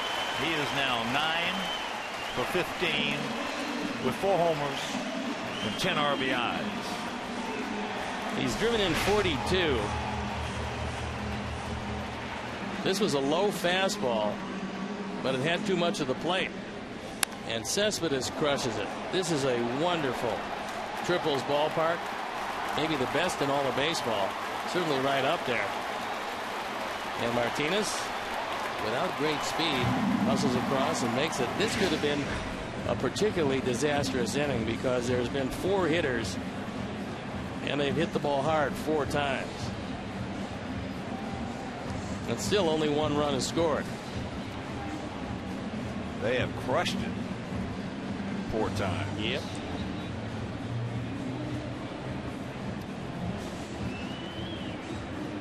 Cespedes now 22 doubles, 2 triples, 10 homers, 34 extra base hits.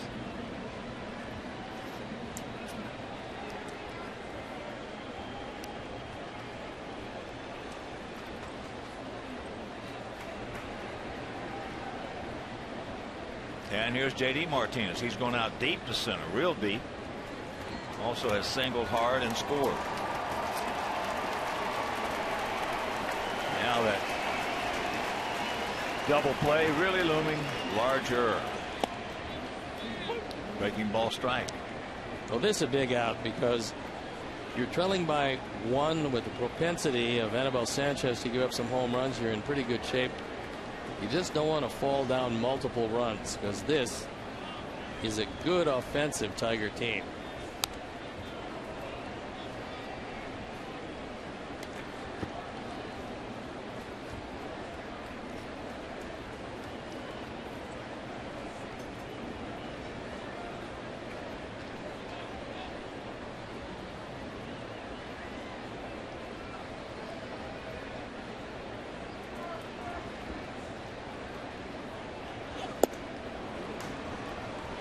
Got him up, which is where you got to get him. Meanwhile, they pick up 1, they lead at 3-2.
For our Sox against Kyle Ryan, a southpaw, and the Tigers.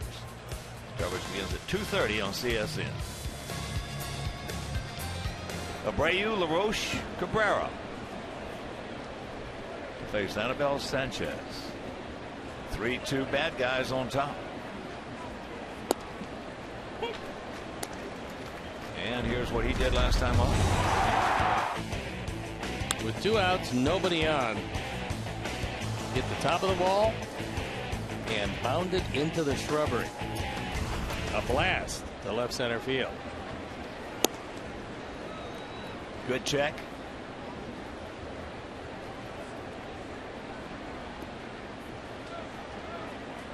That no-hitter was broken up. So Scherzer struggling along with a 1-hitter and a shutout through 6.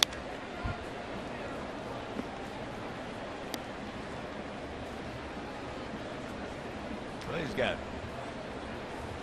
5 pitches. He can throw 96, 97, and he can get them all over.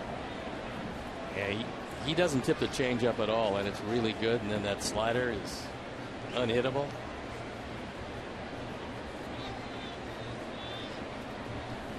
Watch out. That ball is caught. If you can believe that. I'm not sure how he caught it. I'm not either. Boy, I'm glad he did, because that would have been a broken arm. Wow. That was a rocket. Let's take another look at it. Jose hits the daylights out of it. Probably the best part of this, as far as Sanchez is concerned, besides the fact that it didn't hit him, was that it was to the glove side. And that as he was turning, it just stuck in his glove. Not a question of him catching it. It's a question, for the most part, it caught him. But he comes away with no bruises and none the worse for wear. Well, you better check everything when he goes in that dugout. Yeah, that one was a rocket. And that ball hit deep into right center field. Rajay Davis. Now he's going to take it off the wall. So he'll cruise into second. That's his 13th two-bagger. Now that play really, really looms large.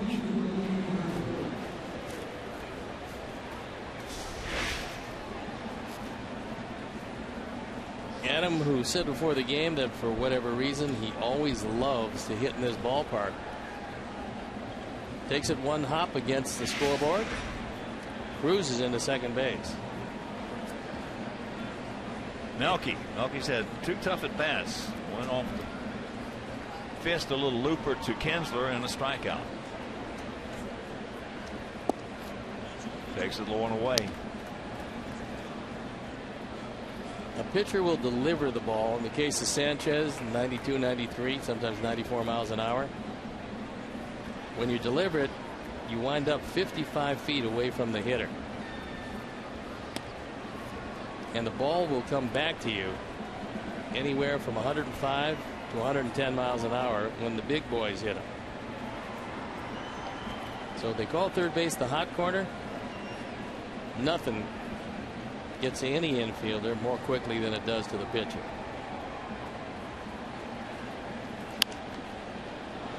A little tardy on that one.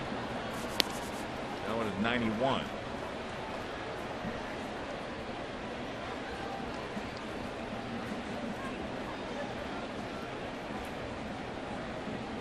Yeah, if that ball had hit him above the glove or the wrist, it would have just shattered.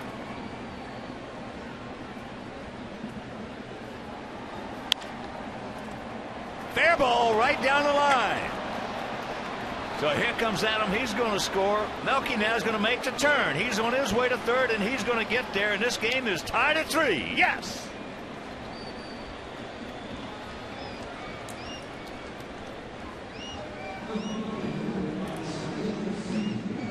Sanchez has stayed inside the entire night, and this time it was as if Melky was looking in there, and he opened up and took it right down the line. It was a fastball, and unless you're looking in there, you're not going to be able to get the good part of the bat on it as he takes it right down the line. Jeff Kellogg motioning fair all the way, and as it rattles around in the corner, Melky drives in his 25th, and that's going to send Jeff Jones to the mound. And he picks up his first triple. And now, with only one out, a chance to break on top.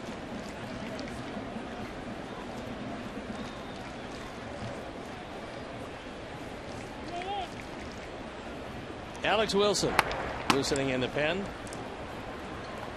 They're going to bring the infield in as here's Avi. Avi singles sharply back to the middle, leading off the second. Then he stole his third base of the year, and then he grounded out to short in the fourth. 0-1 to count.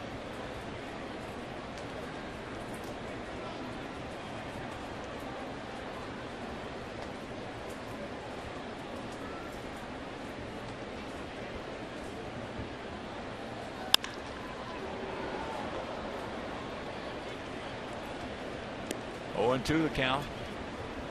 Both pitches inside.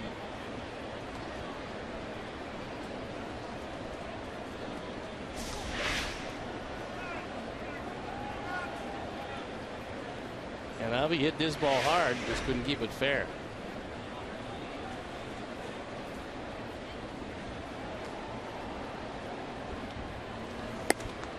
High and wide.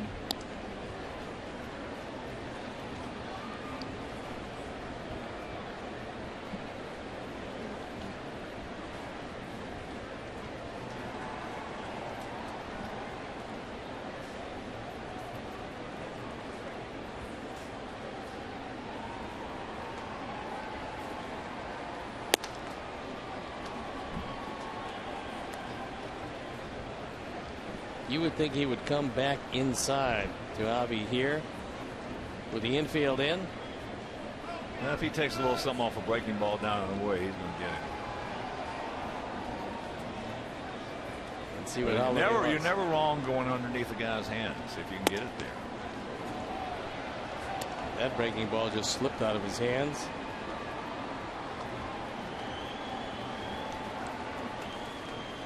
Full count.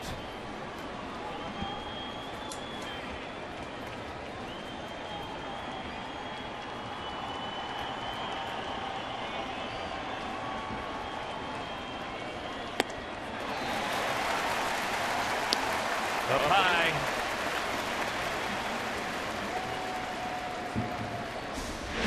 Seven strikeouts now. Sanchez. Looks like Holiday wanted this ball away, and Sanchez either missed with his spot or he was deciding to go up and in. Regardless, that's where he got it, and that's a big second out. Never wrong going up and in.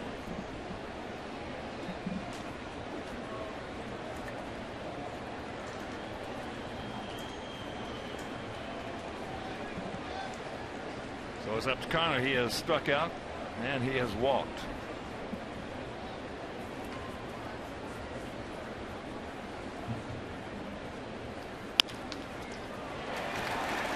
And there's a little soft comebacker. He'll just go ahead and take it himself. And we do get a double, a triple, and we're tied at 3.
Patio tickets are all inclusive.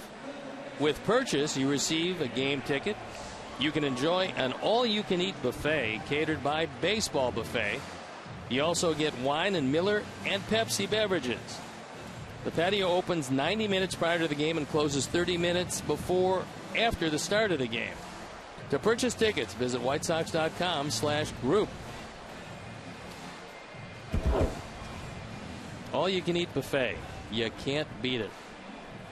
And there is a youngster explaining to his mother where left center field is. It's out there. Between center and left. Looks like.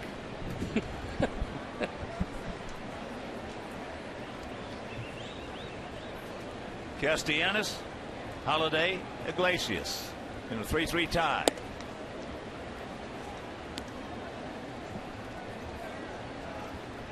Nick is grounded to short and singled up the middle.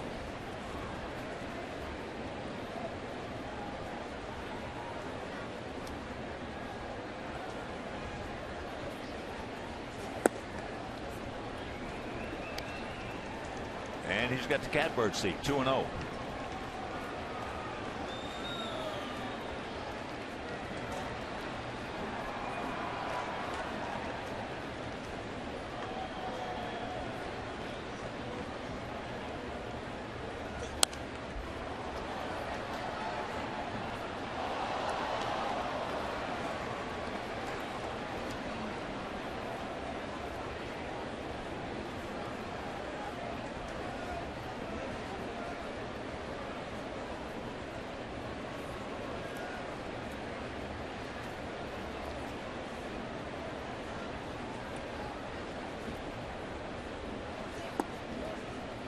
Three and one.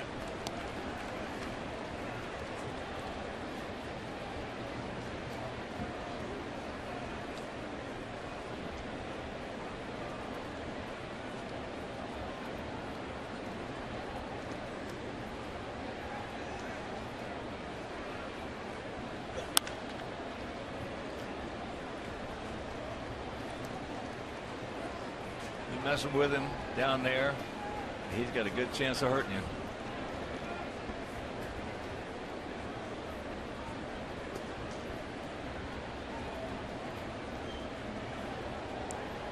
Face high fastball right here. Put an end to this one. Perfect. Perfect. He wants it down. There's a base hit. You know, eventually they're probably going to get tired of throwing him down and watching him rifle the ball. All over the field.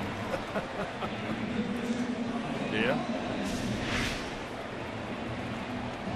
Castellanos is only a .224 hitter coming in, but this pitch he can handle. And he's shown us conclusively that he can handle it not only to left field, but he had a triple and a double yesterday. So here's Holiday. Hard single and a strikeout.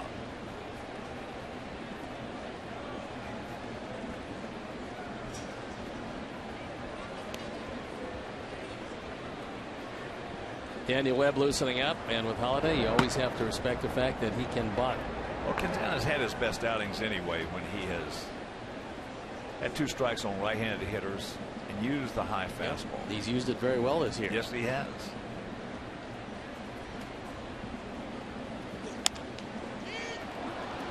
That's into right field. A can of corn. So 1 out.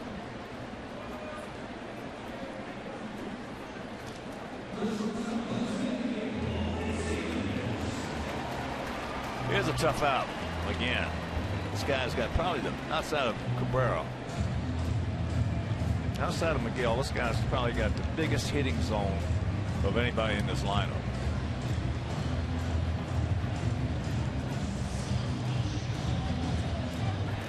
He can get you up high and he can get you down low.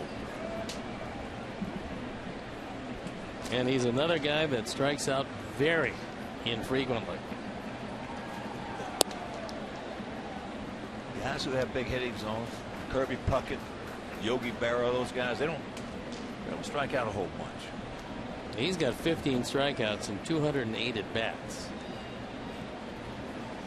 That's getting into the Victor Martinez category without the pop. And he's got a 2-0 count. He is all over Jose.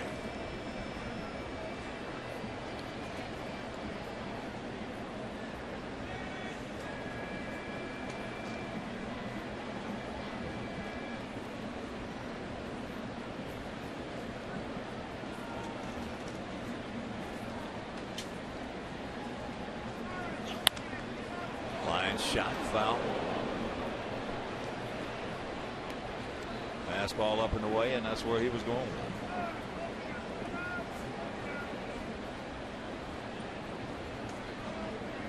Do you ever get to the point with certain guys, you just throw them something like a hanging slider, a hanging curveball inside, let them hit it hard, foul? Well, that, yeah, when you needed a strike, that was the best thing to do. Yeah. It takes a lot of courage to do that. Well, there's really nothing he can do with it because there's really no way he can keep it fair. That's right. I mean, that's right. It hangs inside. You hope that he doesn't stick out an arm and get hit with it, but most guys want to jump on it because it's up in their eyes, and they hit it 8 miles foul. Made a good pass at that one. And the count 2-2.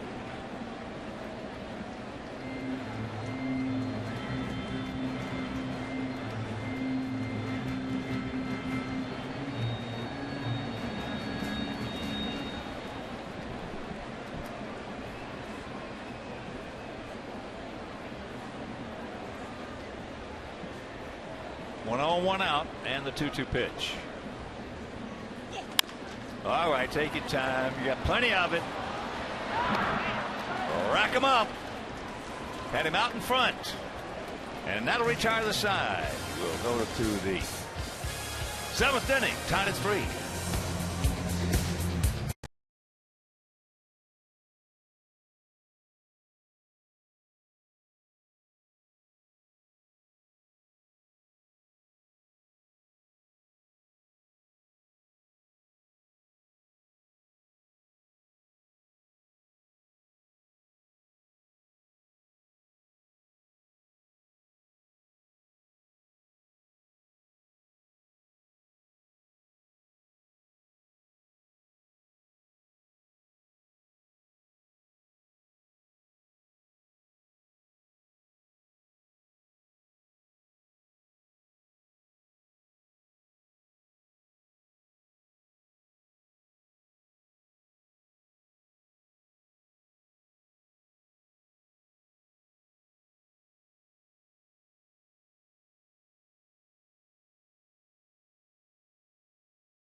Check out our Comcast Sportsnet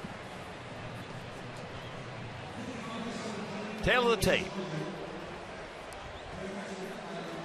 Tyler 0 for 2, a strikeout and a fly out to right field.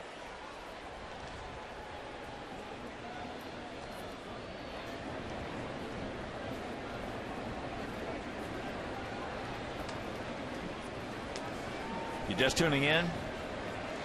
2 home runs in the game, one by Adam Eaton leading off for the 2nd game in a row. And then a bomb by Jose Abreu. That was in the 3rd inning. For Adam is 5th. For Jose, his 13th is their strike 1 to Tyler. For them, RBIs by Cabrera, Cespedes, and Iglesias. Curveball strike and a count 0-2.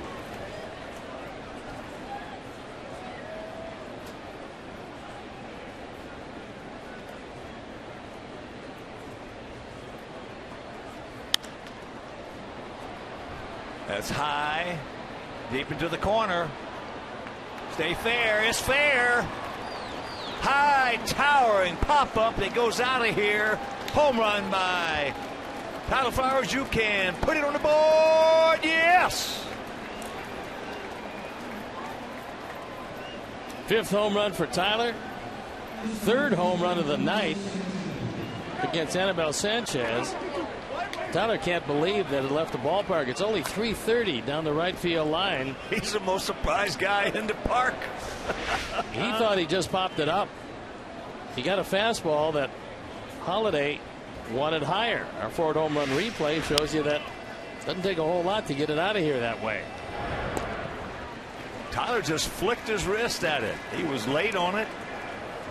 Shows you how powerful that man is.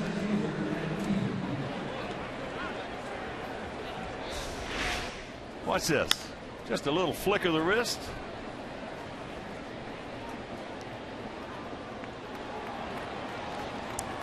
Drove in one last night. That put the Sox ahead 3-2. Drives in one tonight. That puts the Sox ahead 4-3. Here's Adam 1 for 3, that homer, leading off as we mentioned. Yeah, that happens to hitters sometimes. You'll hit a high fly ball that just does not come down, and you're the most surprised guy in the ballpark. Little soft comebacker.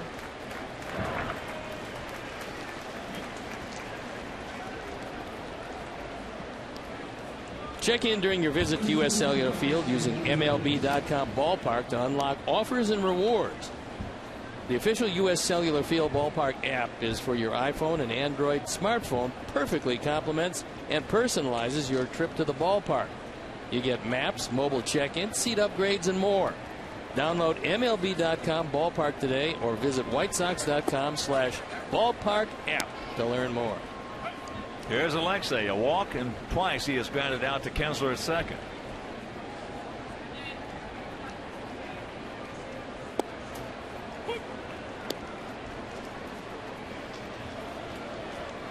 Every pitcher's done it. I know you've thrown some that you had no clue when it left the bat it was going out of the ballpark. No, and it wasn't exactly a pleasant surprise when it didn't come down. Others, you thought a guy got every bit of it. And you see one of your outfielders running in the alley and chasing it down. Stayed in the park. Sometimes it's just a matter of a wind current grabbing it the wrong way or the right way. That's a fair ball. Nice play by Castellanos. Nice pick by Cabrera, and that'll retire the side. But the high towering fly ball right down the right field line by Tyler Flowers. 7th inning stretch, we lead it by 1.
We head into the bottom of the 7th inning, and it's Jake Petrichka on for the 30th time. He's 2-2. His ERA has been shrinking. It's at 3.20.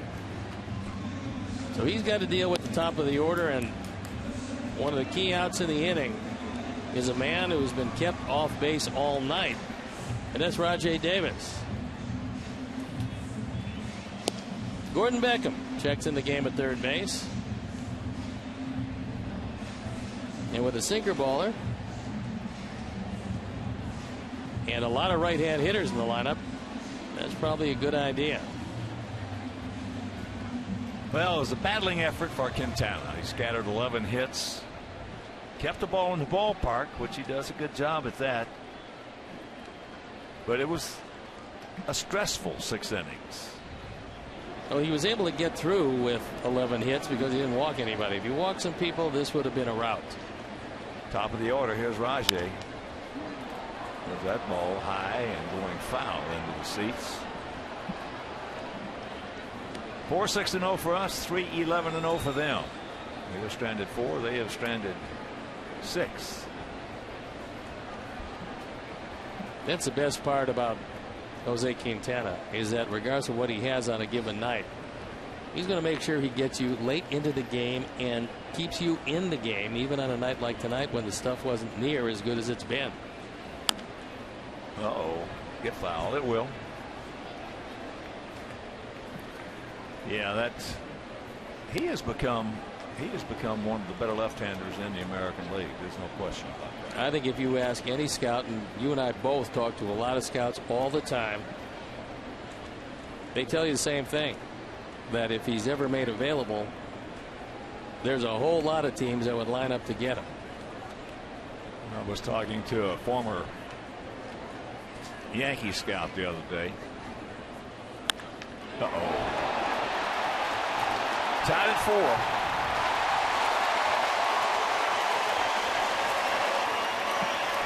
4. This is just his second home run.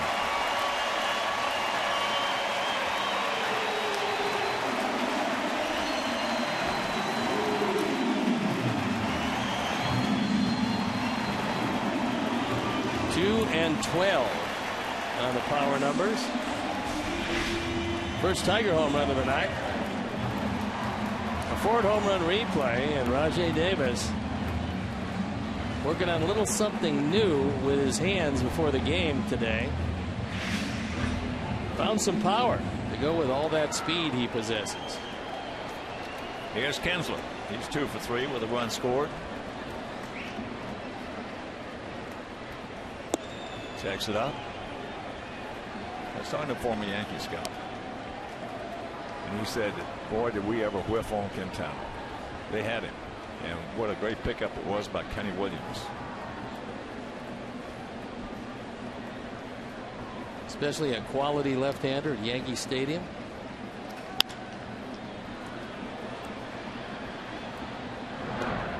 Good stretch by Abreu. 1 out.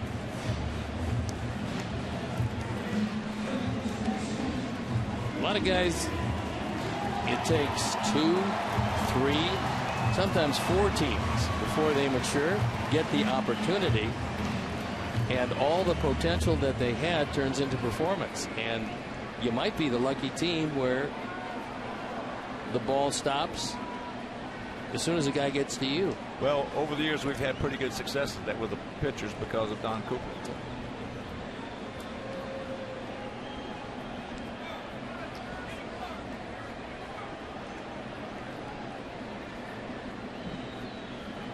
Here's Cabrera, a couple doubles and an RBI.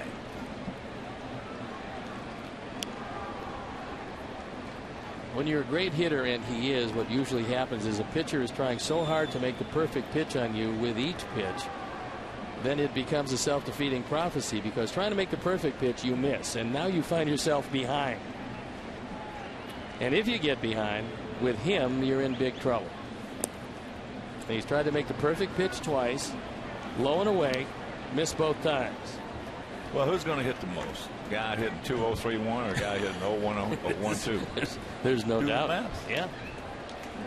And he hits probably 2-0-3-1 more than anybody around in baseball. Yep.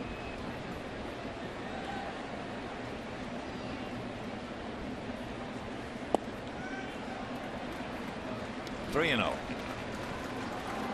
Think he has a green light here? I think he can do anything he wants to do when he's up there. I think if he wants to hit, the only thing he would have is a don't swing sign. Yeah. I don't think he sees that too often. No, not when you get a guy like this. He can handle any situation up there. And he's smart enough to whereas he knows when and when not to swing. 3-0.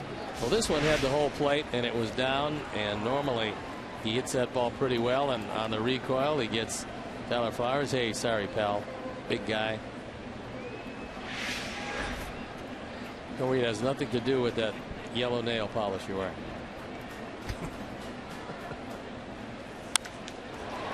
And there's another double. Get him. No, throws off. So 3 doubles for Cabrera. 3 doubles and a line drive rocket into a double play that, if it was about 3 feet higher, would have been another double. Well, he is something. This time he goes after a low pitch, drives it into right field. Albie gets to it quickly. Got a very strong arm, but the throw is off the mark. If the throw was there, it would have been really interesting. Watch his front foot. When that front foot hits the ground too quick with him, that's when you can get him. When he gets a little hang time like he did right there, he's going to get you.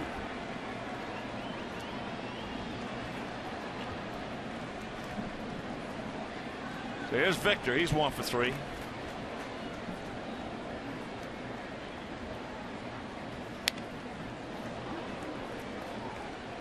Oh, 1 to count. If you're just tuning in, we scored 1 in the first. They scored 1 in the first. We scored 1 in the third. They scored 1 in the fourth. They scored 1 in the fifth. We scored 1 in the sixth. We scored 1 in the seventh to take a 4-3 lead. They've scored 1 so far here in the seventh to tie it at 4.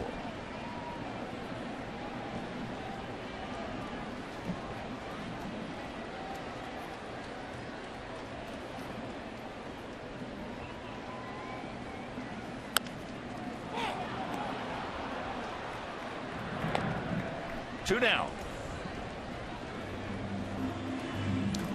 You can fill out your 2015 Assurance MLB All-Star ballot now at WhiteSox.com. Voting is exclusively online and available on your computer, tablet, and smartphone. Vote up to 35 times at WhiteSox.com. 38,455 in the house. Last night we had 40,355. You know, they've been using that Thursday afternoon game quite a bit and finding that they're drawing unbelievable crowds. 40,000 plus. Yeah, I mean, for whatever reason, people have just associated Thursday afternoon, come to the ballpark, have a nice day, and they're packing them in.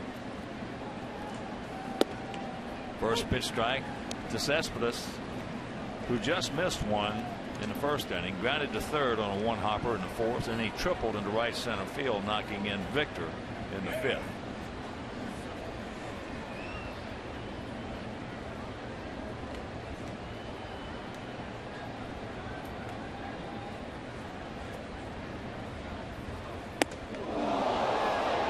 One and 1 to count. Well, just in case Cespedes was getting a little too comfortable, you just let him know you're thinking about him. For some hitters, you absolutely don't want to do that to. That's right. And we'll see which kind of hitter Cespedes is right here. A lot of guys you do not want to do that to.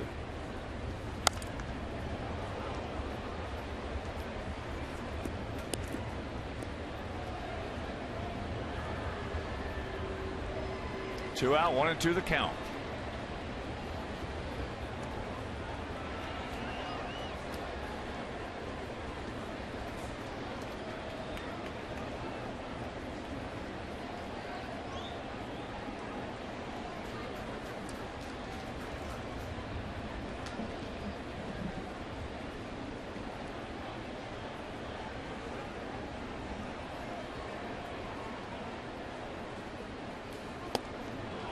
He gone.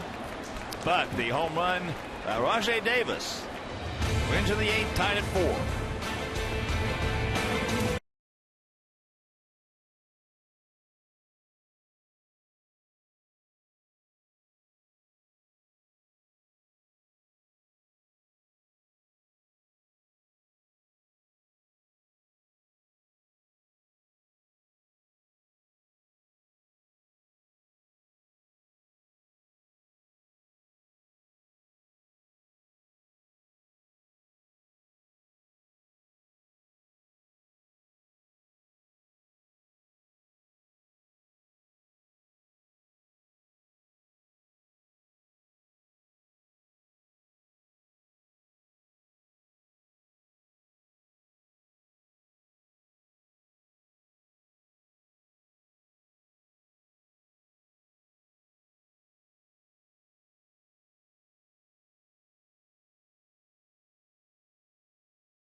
Coors Light. Watch fans test their sports trivia knowledge as they try to score cold, hard cash. Beer Money, Sunday at 7 on CSN Chicago.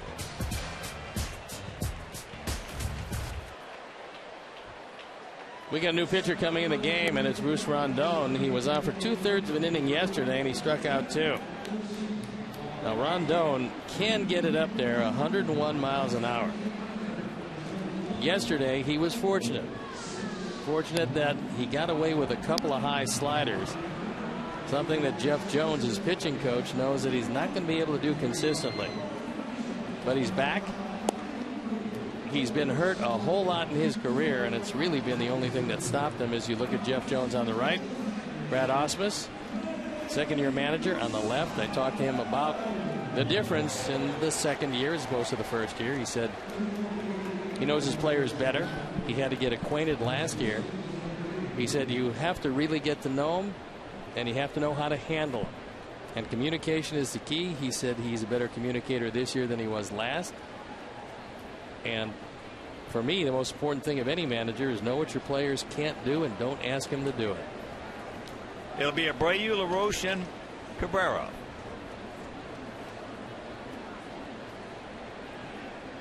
Jose is 1 for 3, a homer over the center field fence. Takes first pitch strike.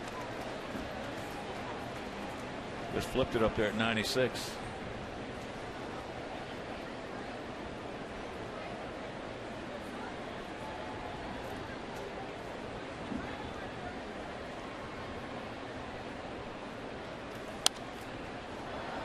That one at 97 and the count 0-2.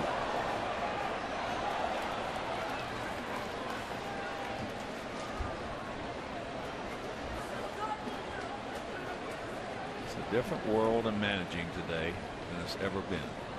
And you talk to any one of the guys that are currently doing it, and they will tell you the same thing.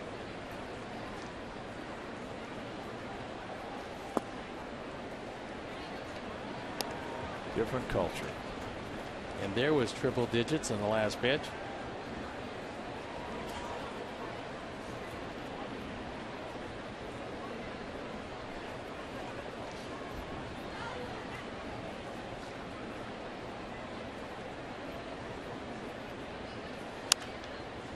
A little flipper. Foul ground, caught. 1 out. Like some long best wishes and a speedy recovery to a couple of big White Sox fans, Greg and Michael, taking advantage of a 2-for-1 surgical procedure and recuperating nicely. Bullpen up and going.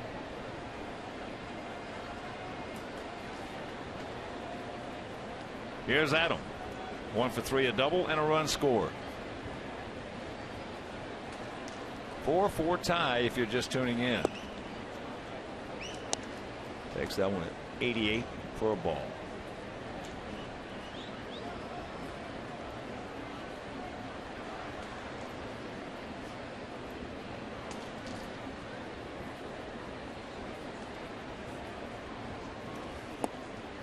There's a strike. Yeah, managing today, everything in baseball today is tougher than it's ever been, with the exception of being an owner. And buying a house.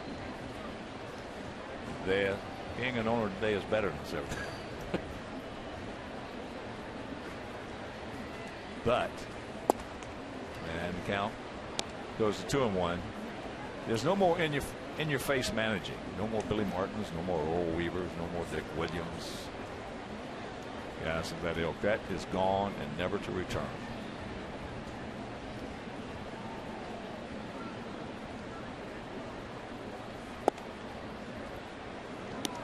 Three and one.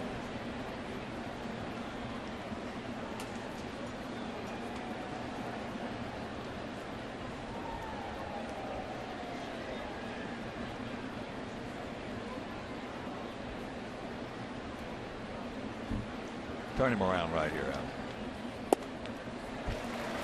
That one at 95 and a full count. Actually, Rondon has to take something off to get it 95 or 96 in the zone.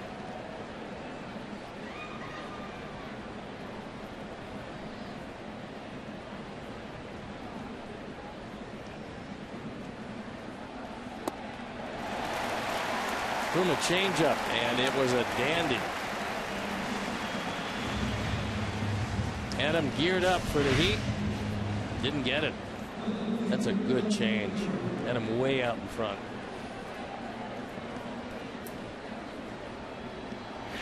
They'll bring up Melky. Melky 1 for 3 with an RBI triple coming back in the 6th, knocking in Adam, who had doubled.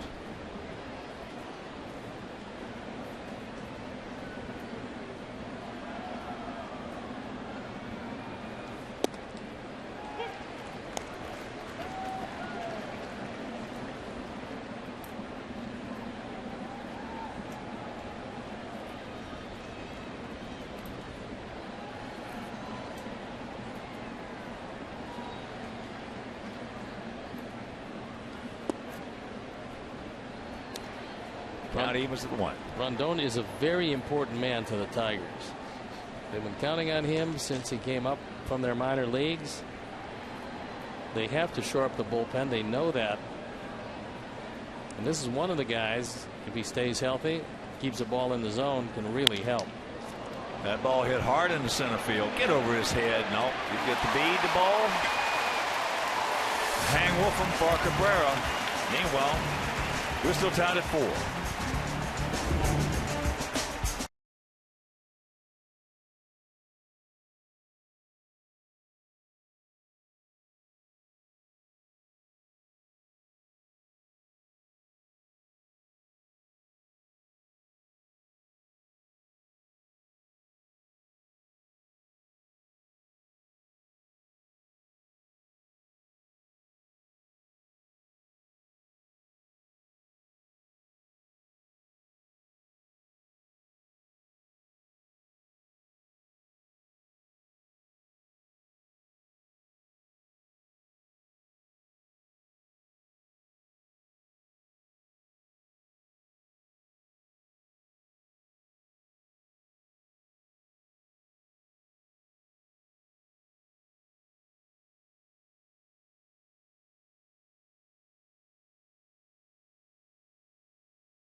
And it's the third Sox pitcher of the night. It's Zach Duke. He's facing the bottom part of the order, on for the 34th time. He's 3-2. His ERA 3.30. Been pitching very well lately. He's got to deal with a couple of the powerful Tigers. They've got a few of them.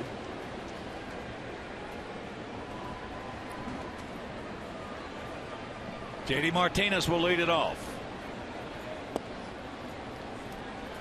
Takes pretty good pitch, didn't get it. JD is 1 for 3. Run scored. He also did a towering deep fly ball into center field. Caught by Adam Eaton. And it's 5-4 Tigers.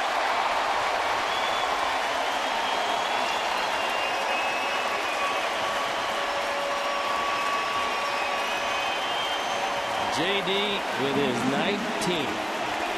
His 46th driven in. The second leadoff home run in as many innings. And just like that, the Tigers take the lead. Forward home run replay. First ball fastball and gone. JD can take it out easily any part of the ballpark. That time he pulled to the left center.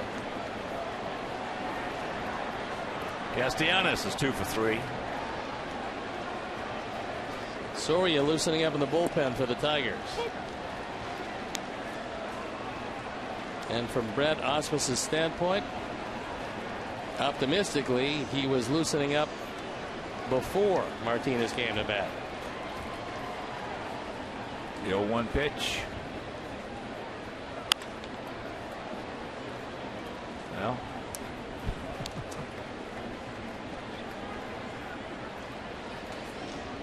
to the count.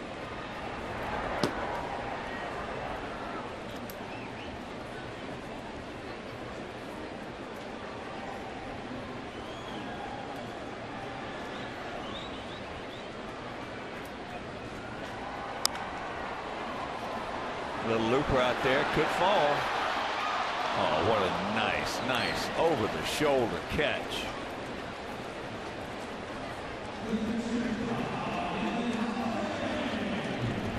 Let's take a look at the Sox defense tonight. It's been very good. Alexei Ramirez started out the ball game with a couple of very good plays. Adam Eaton runs one down, a line drive double play.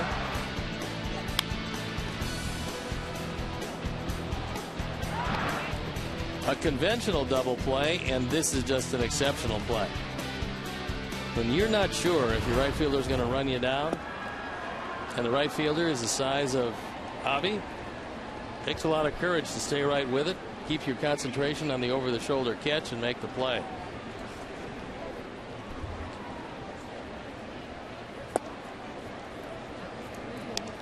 Holiday is 1 for 3. Brian, hard single back in the second inning.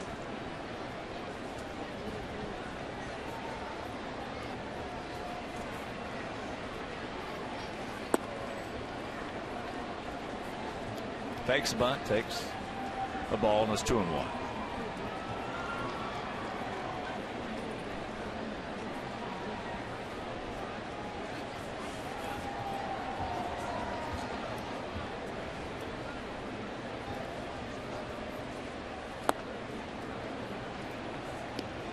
Change up. For our guys in the ninth, Garcia, Beckham, Flowers, scheduled hitters.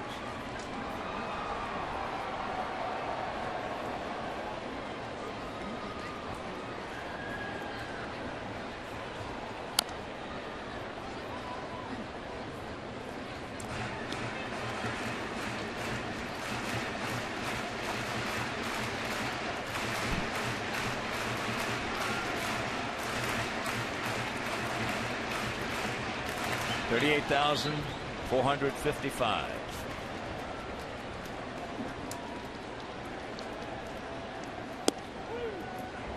Here you go. Got the benefit of a call. 2 down. Drop down sidearm. Left it just off the outside corner, but close enough. So Robin out.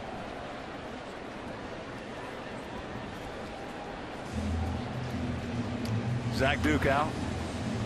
Webb in, and we'll be back.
To give up anything. 10 strikeouts, 2 walks in 10 innings with 11 hits, although left-handers have touched him up. Right-handers haven't done much, and when you haven't given up any runs, well, you're doing something right.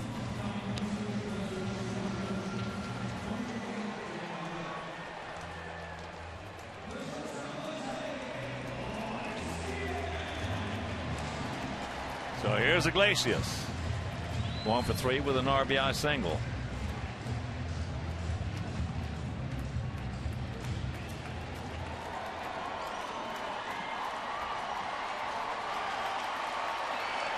One in, 2 out, nobody on.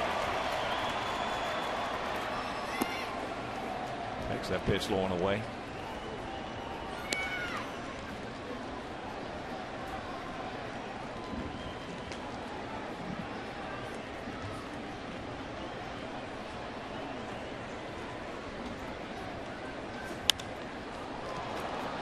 Pops him up. And that'll do it. We'll go to the 9th. We need 1 to tie.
To you by Miller Lite, and it's our Miller moment, and it can be none other than J.D. Martinez.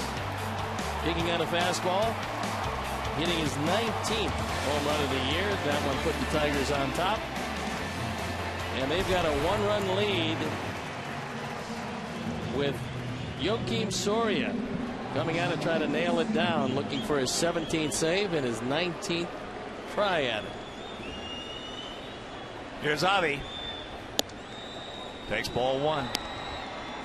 Avi is 1 for 3 tonight. Anthony Gose comes in the game in center field. Andrew Romine comes in defensively at third.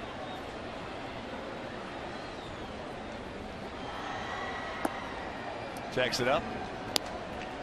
Now he has a 2-0 count.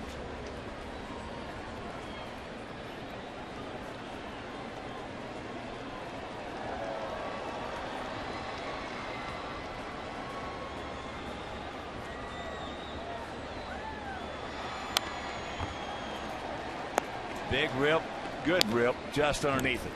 He got his fastball and he got it middle in. This is very hittable. Unfortunately, he didn't get it.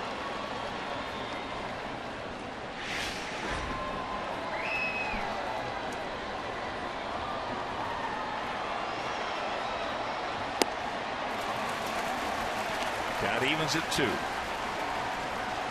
That one, unlike the pitch before, a fastball, but in a perfect spot.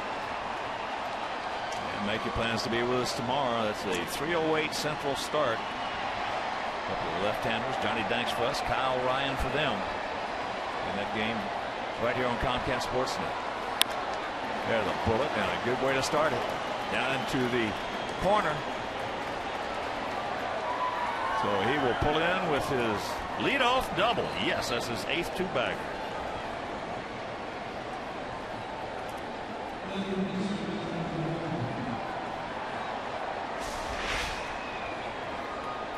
Three fastballs in a row, the third of which had almost the entire plate. And Avi representing the tying run at second. And Beckham's got a job to do.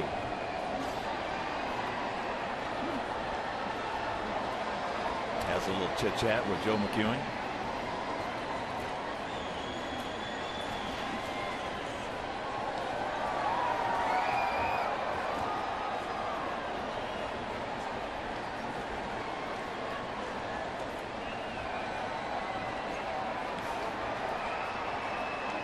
Outfield.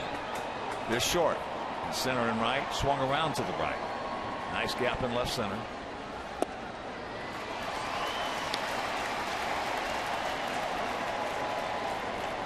Gordon hitting at .221, 4 homers, 16 knocked in.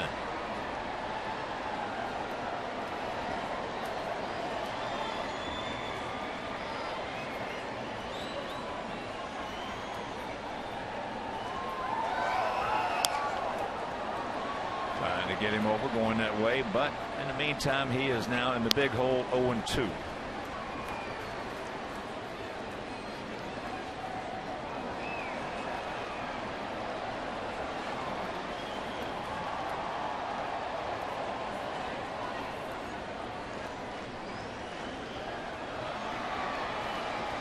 Come on, Gordon.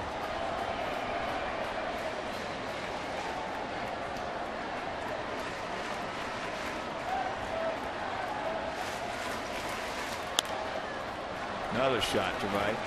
5 runs, 14 hits, no errors for them. 4 runs, 7 hits, no errors for us. If you're just joining us. David Robertson loosening up.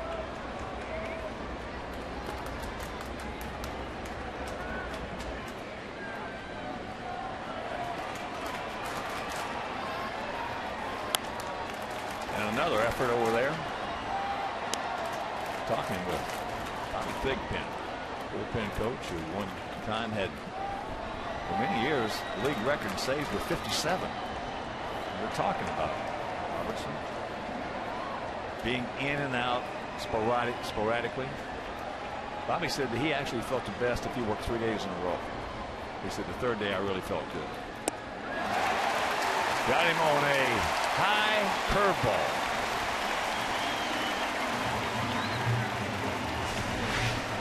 It was the velocity of this as opposed to the location that fooled Gordon. He was way out in front of it.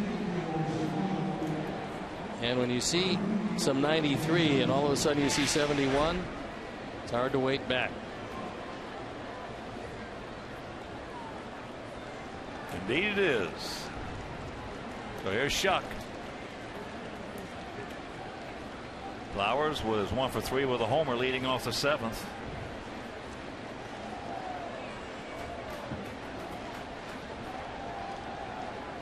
That put us on top 4-3. There's first pitch strike.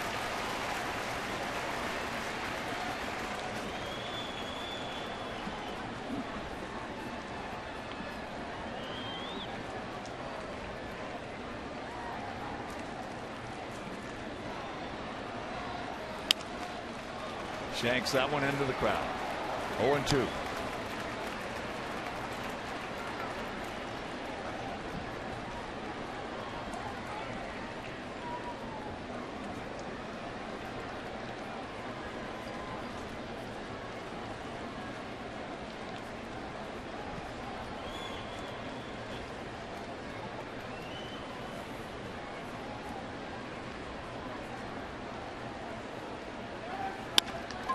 Ground ball in the hole. So a base hit. Avi has to stop at third. Had to wait till it went through. So 1 out, runners at the corners. Good base running by Avi, because if Iglesias, who has great range, comes up with it, Avi doesn't want to get thrown out at third. So you have to hold up. You have no choice. And that brings Brad Ausmus out from the dugout. Being a former catcher, one of the things he's talking to Soria about, but he's also talking to Holiday about, is what they're going to do if J.B. Shuck takes off, where they want to throw, who they want it to. And they're also talking about the possibility of a bunt from Sanchez. So a lot of different things coming into play here. Well, if Shuck does take off, which I doubt, but if he does, there's 6 ways to defend it. You got to make sure you know which one it's going to be.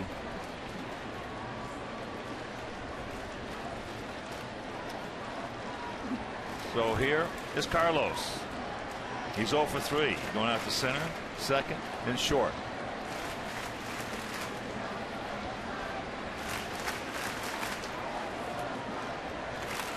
Well, also that big bases clearing triple last night in the 10th. He did face Soria yesterday, and he got a base hit off it, leading off the 9th inning. Then the heroics came in the 10th, but that was against Jabba Chamberlain. Big gap in right center. Holiday with a nice job of keeping the ball in front of him.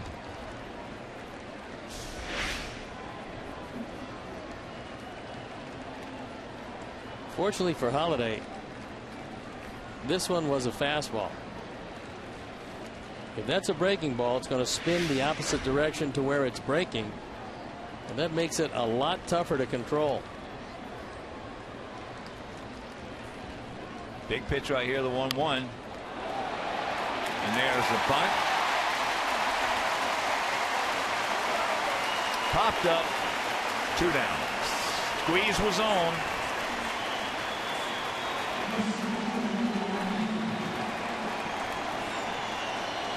Carlos had a couple of sacrifices this year, but this time he popped it straight up. Take a look at the head of the bat.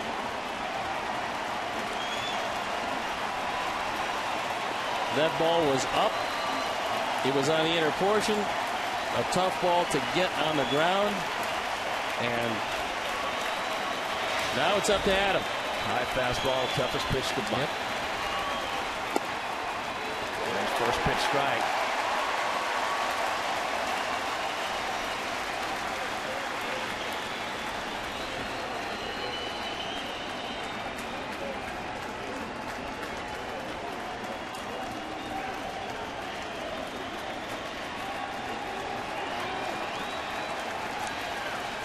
Chuck does not go. And this ball game is over. The son of a gun. We get the leadoff double. Again, a leadoff double. And can't do anything with it.